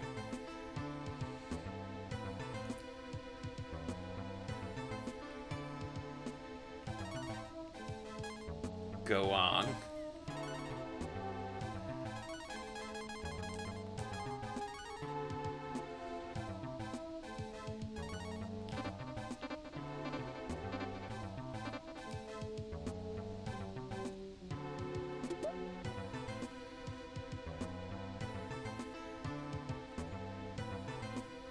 Then I at least expect to hear how this goes.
It is so much nicer having 3 party members.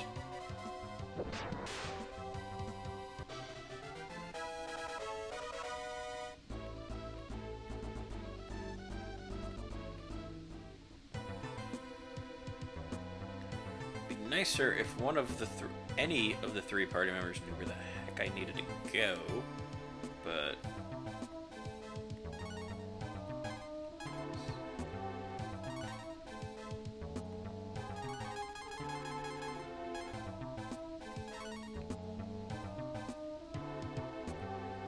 Oh, that is so much better. That is so much better of an improvement to just start at that.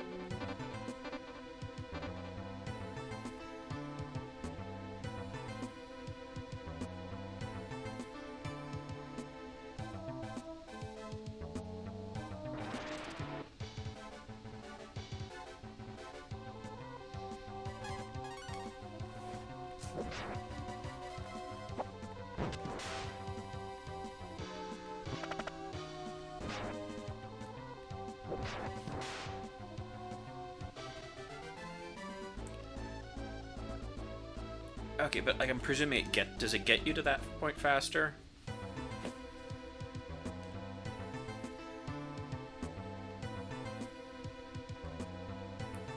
That's what I missed. Those stairs.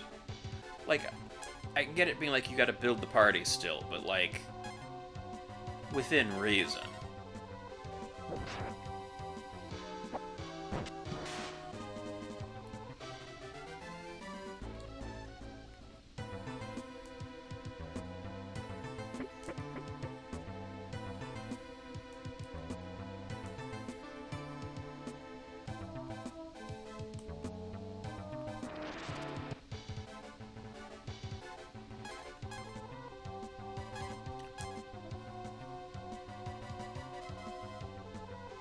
Oh god, so it's gonna be more of that.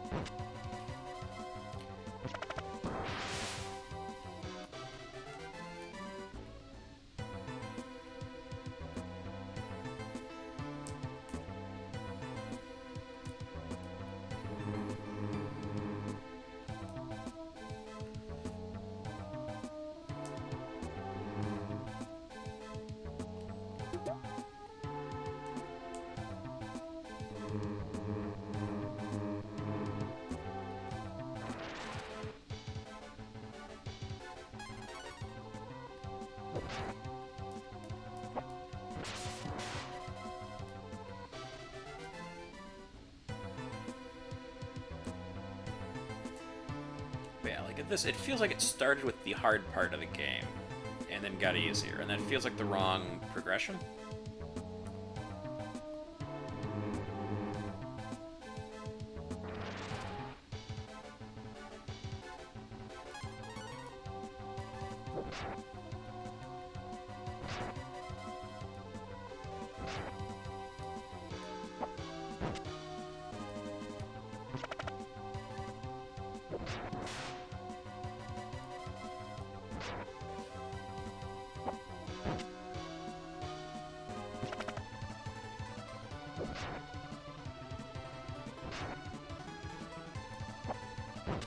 See, that seemed better.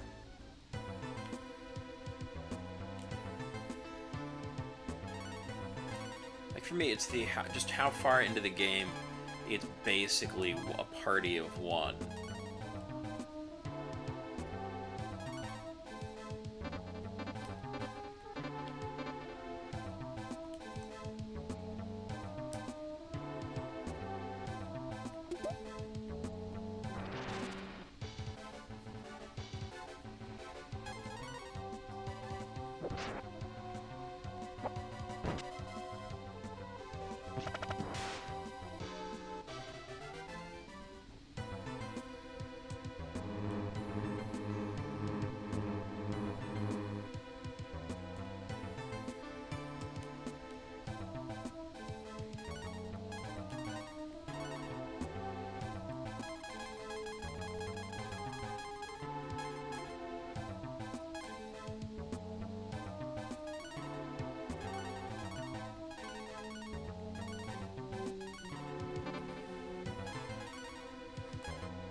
this one.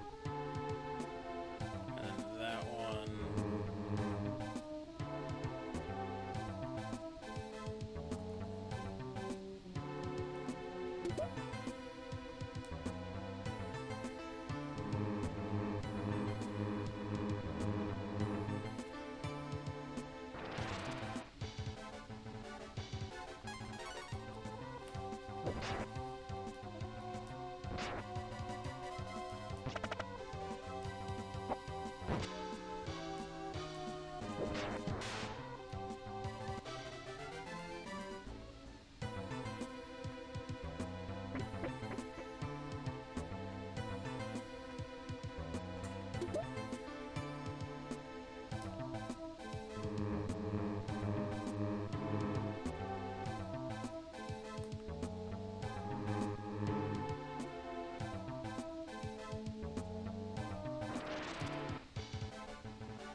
I may take you up on it depending on how this goes. We will see.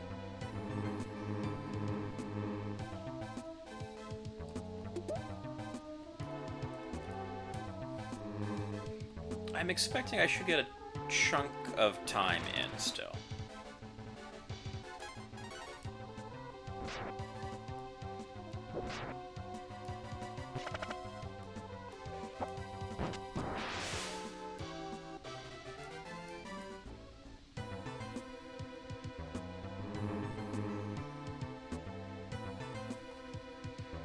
I'm fairly close to the point of just moving on.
hope that wasn't stupid. Might have been. May not matter.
Alright,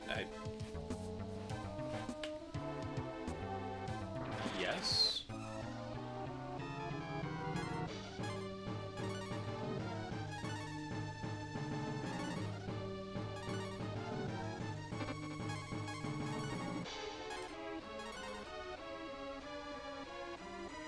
So we can try doing that to Wisp and see what happens.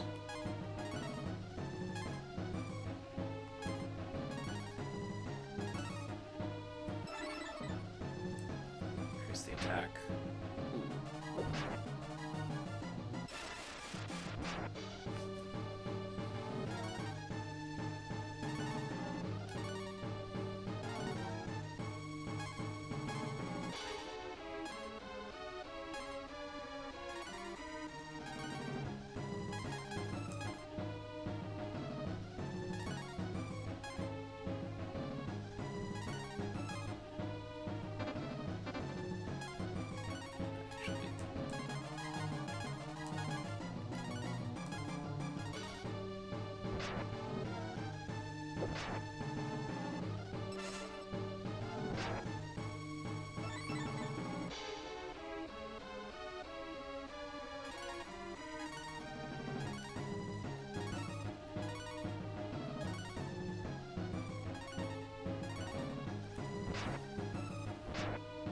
Oh god. That was cheating.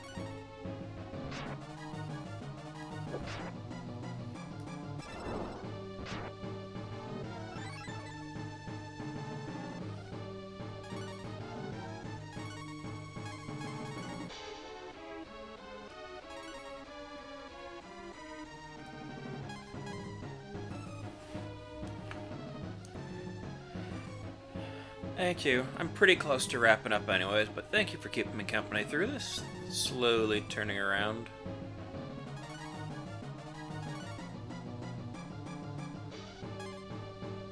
And have a nice weekend, because Kat and I will be at Disney for it, so whatever goes on this weekend, I'm not around for.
Have the key. That was just a thing I got, right?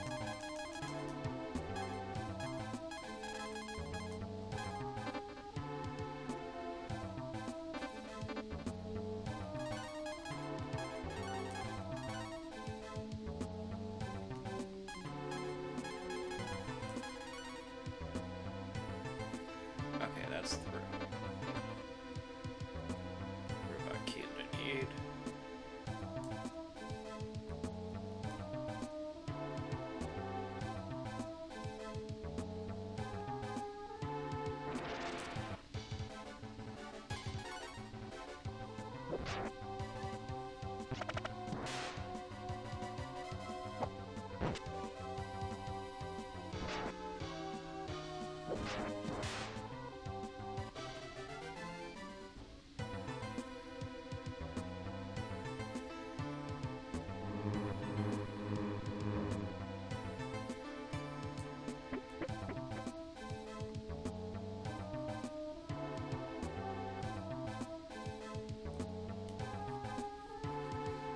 That's a room I have to come back to make the use of.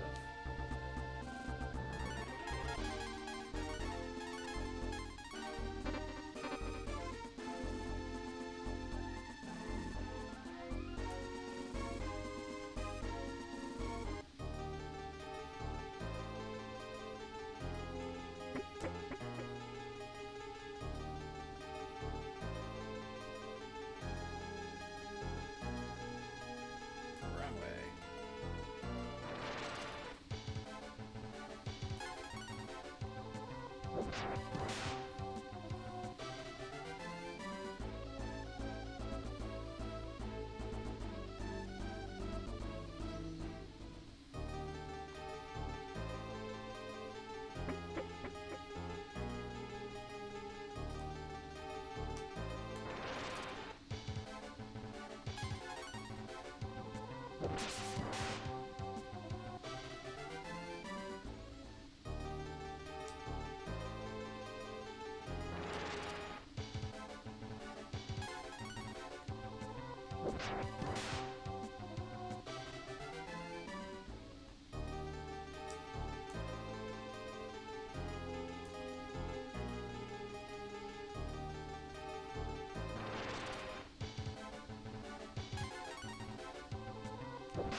down into the town, and then as soon as I'm in the town, I need to go right.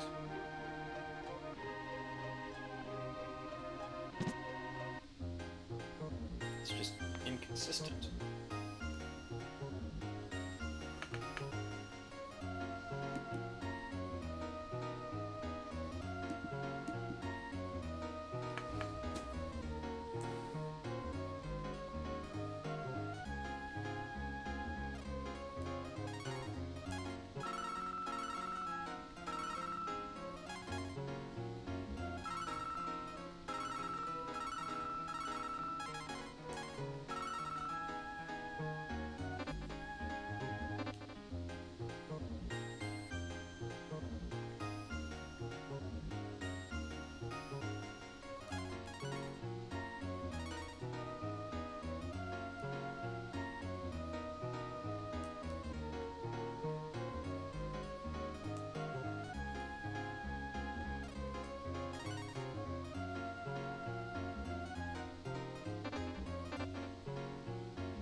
Holy cow.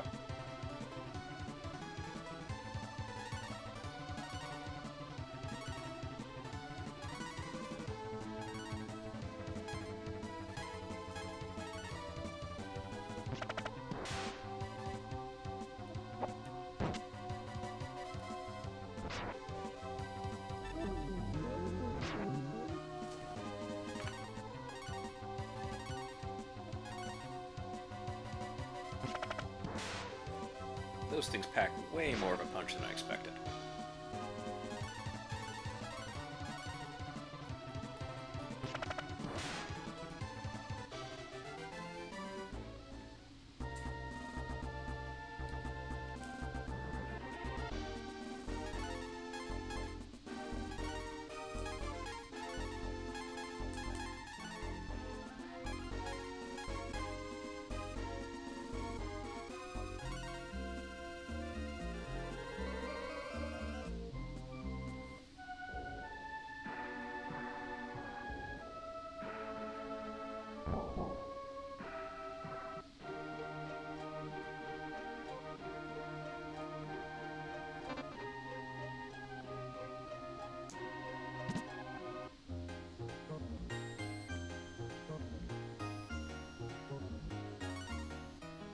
Oh, so this is 60, and it's 59 across the river.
There's the robot.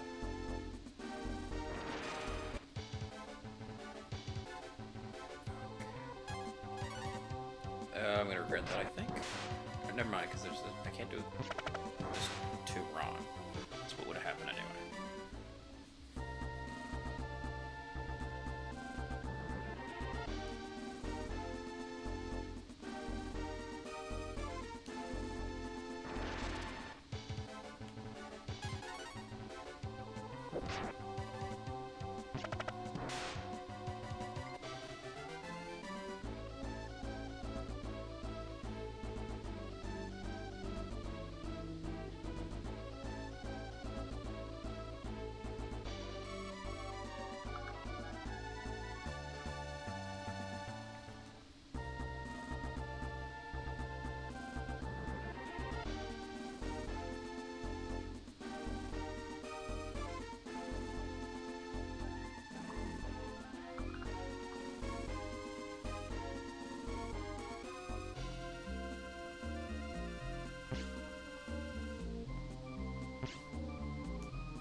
That's how I... Okay, we're gonna have to go try that.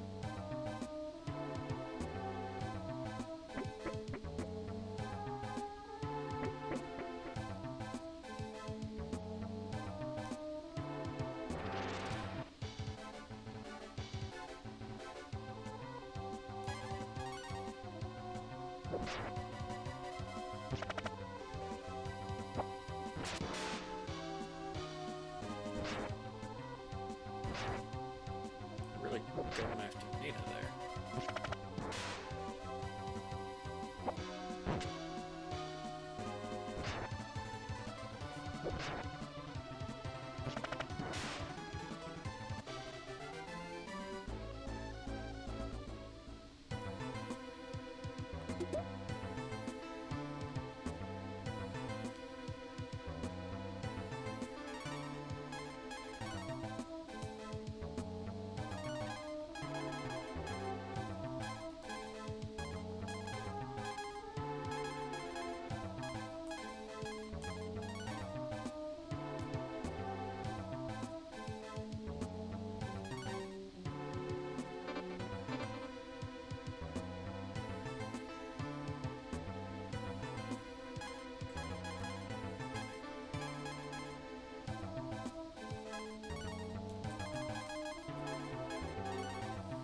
Art's a little creepy.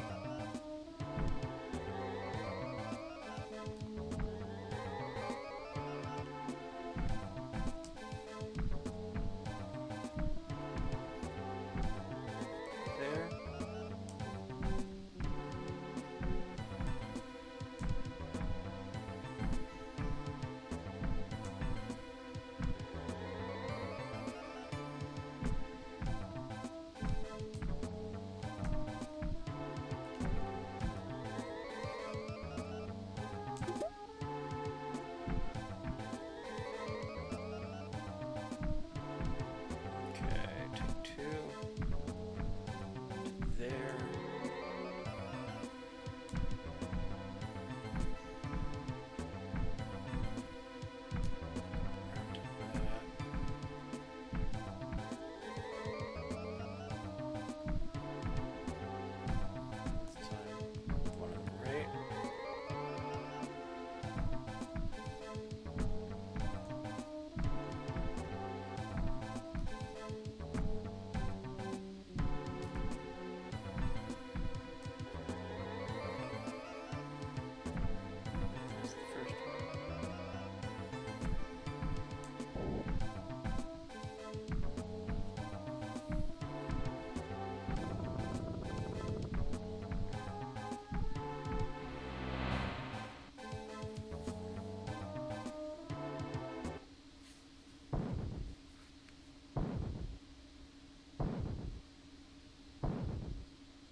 And away we go.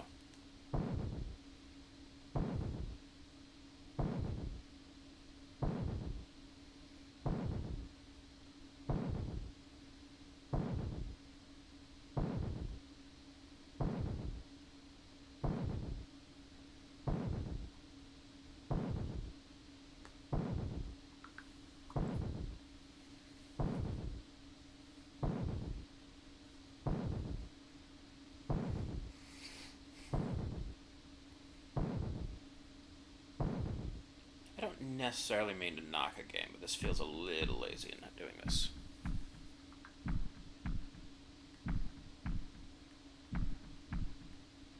Use your power to destroy the rock. That cannot... It's like trying to get my parents to figure out how to Google.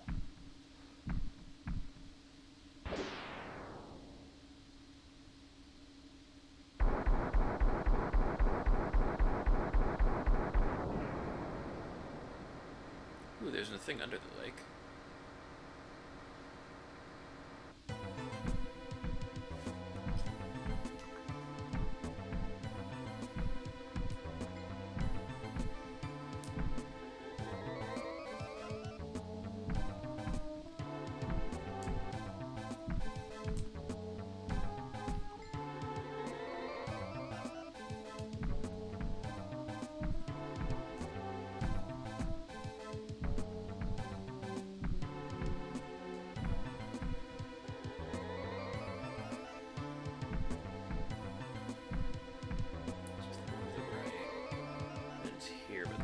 That one, because I think that will take me to the last bit of chests I haven't reached. Ooh, and it's a life. You're carrying too many things. Alright.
further in.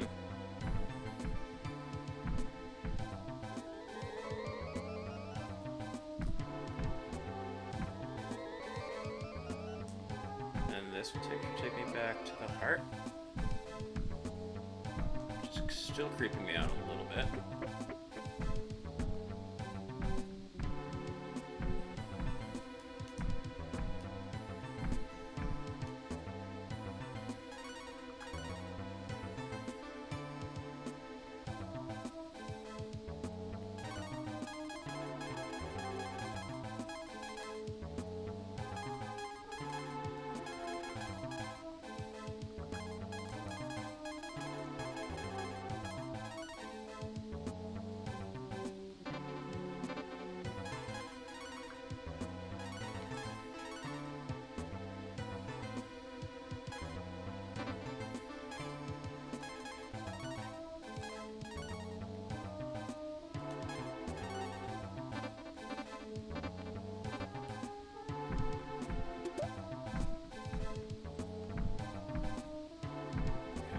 Seems worth it.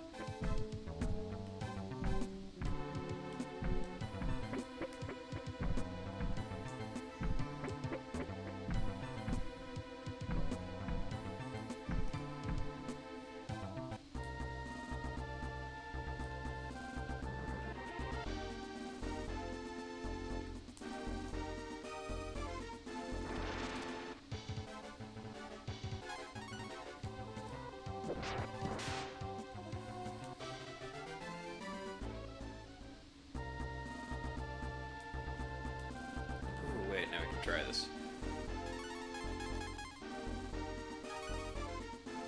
Not that one, I want this.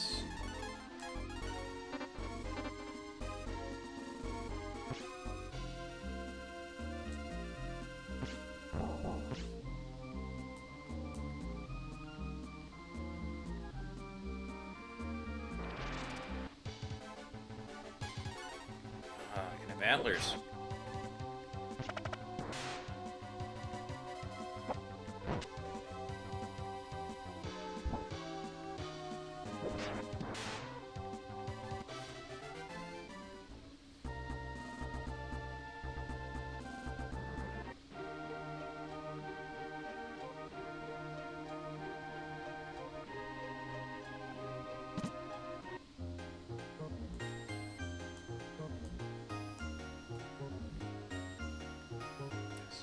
Quick. I want to store some things.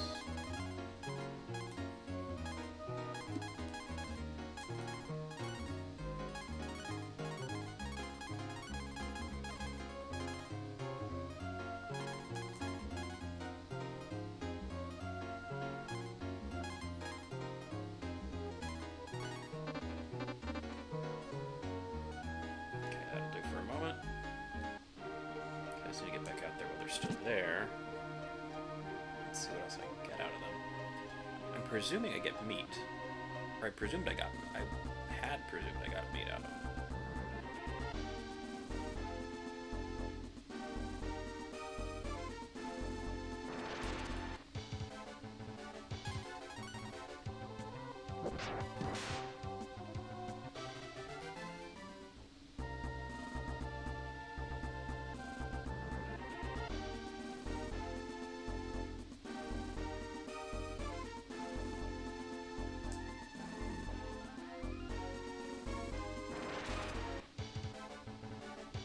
Slightly more twilighty.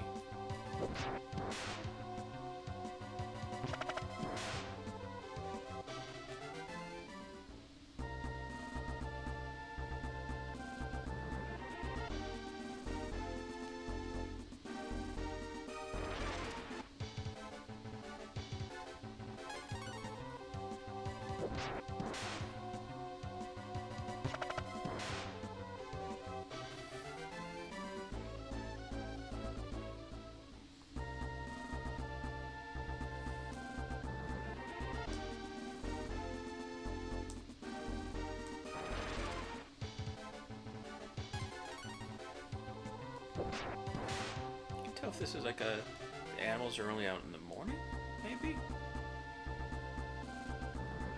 This is is meant to be nighttime now.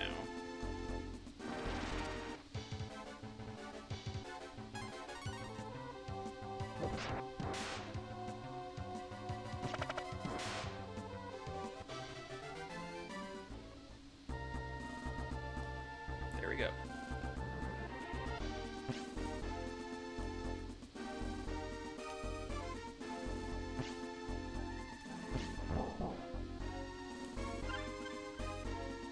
I get meat from them.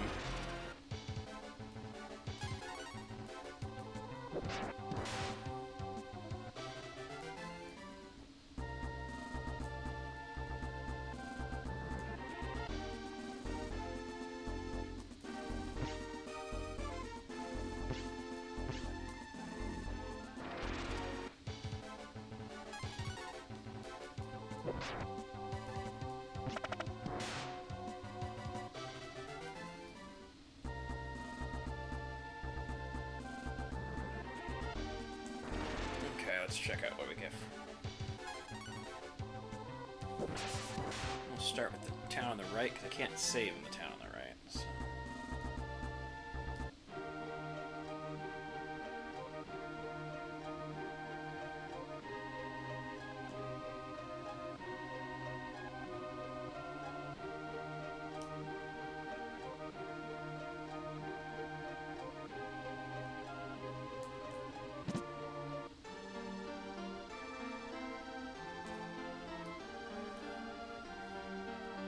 Yeah, Terry and Amelia. Who the heck are Terry and Amelia?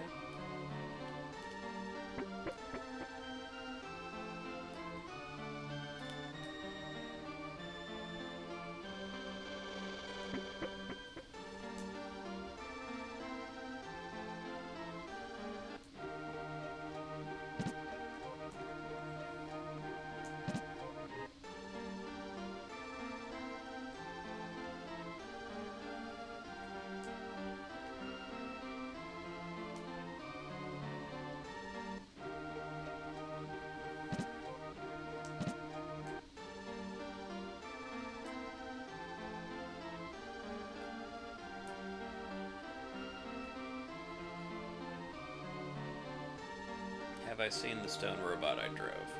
Yes.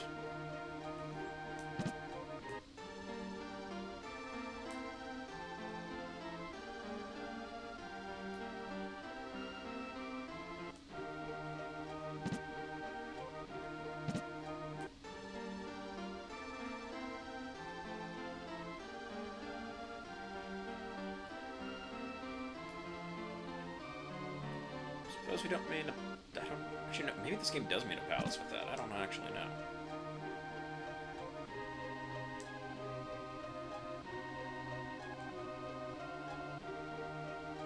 That's one town down. Let's go see what the other one's got for me.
Stealth environmentalism. Okay, down to the chief.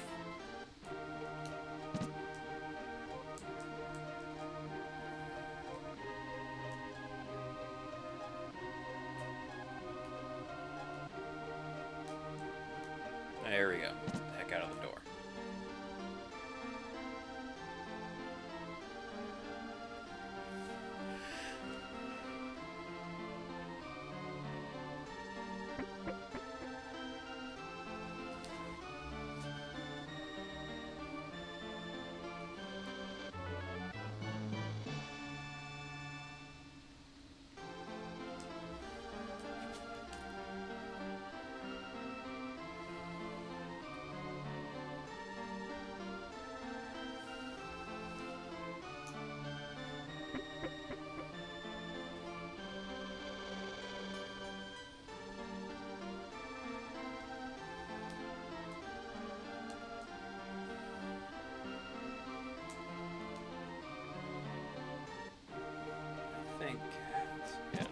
save and call it at this.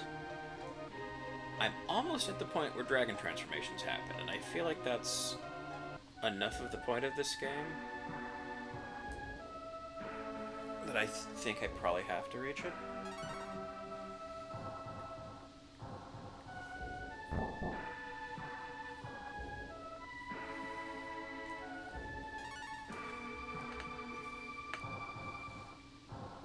Okay.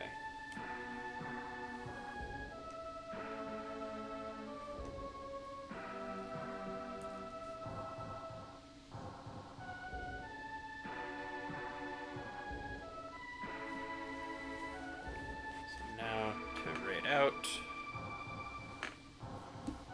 toss up our end screen, and find somewhere to go.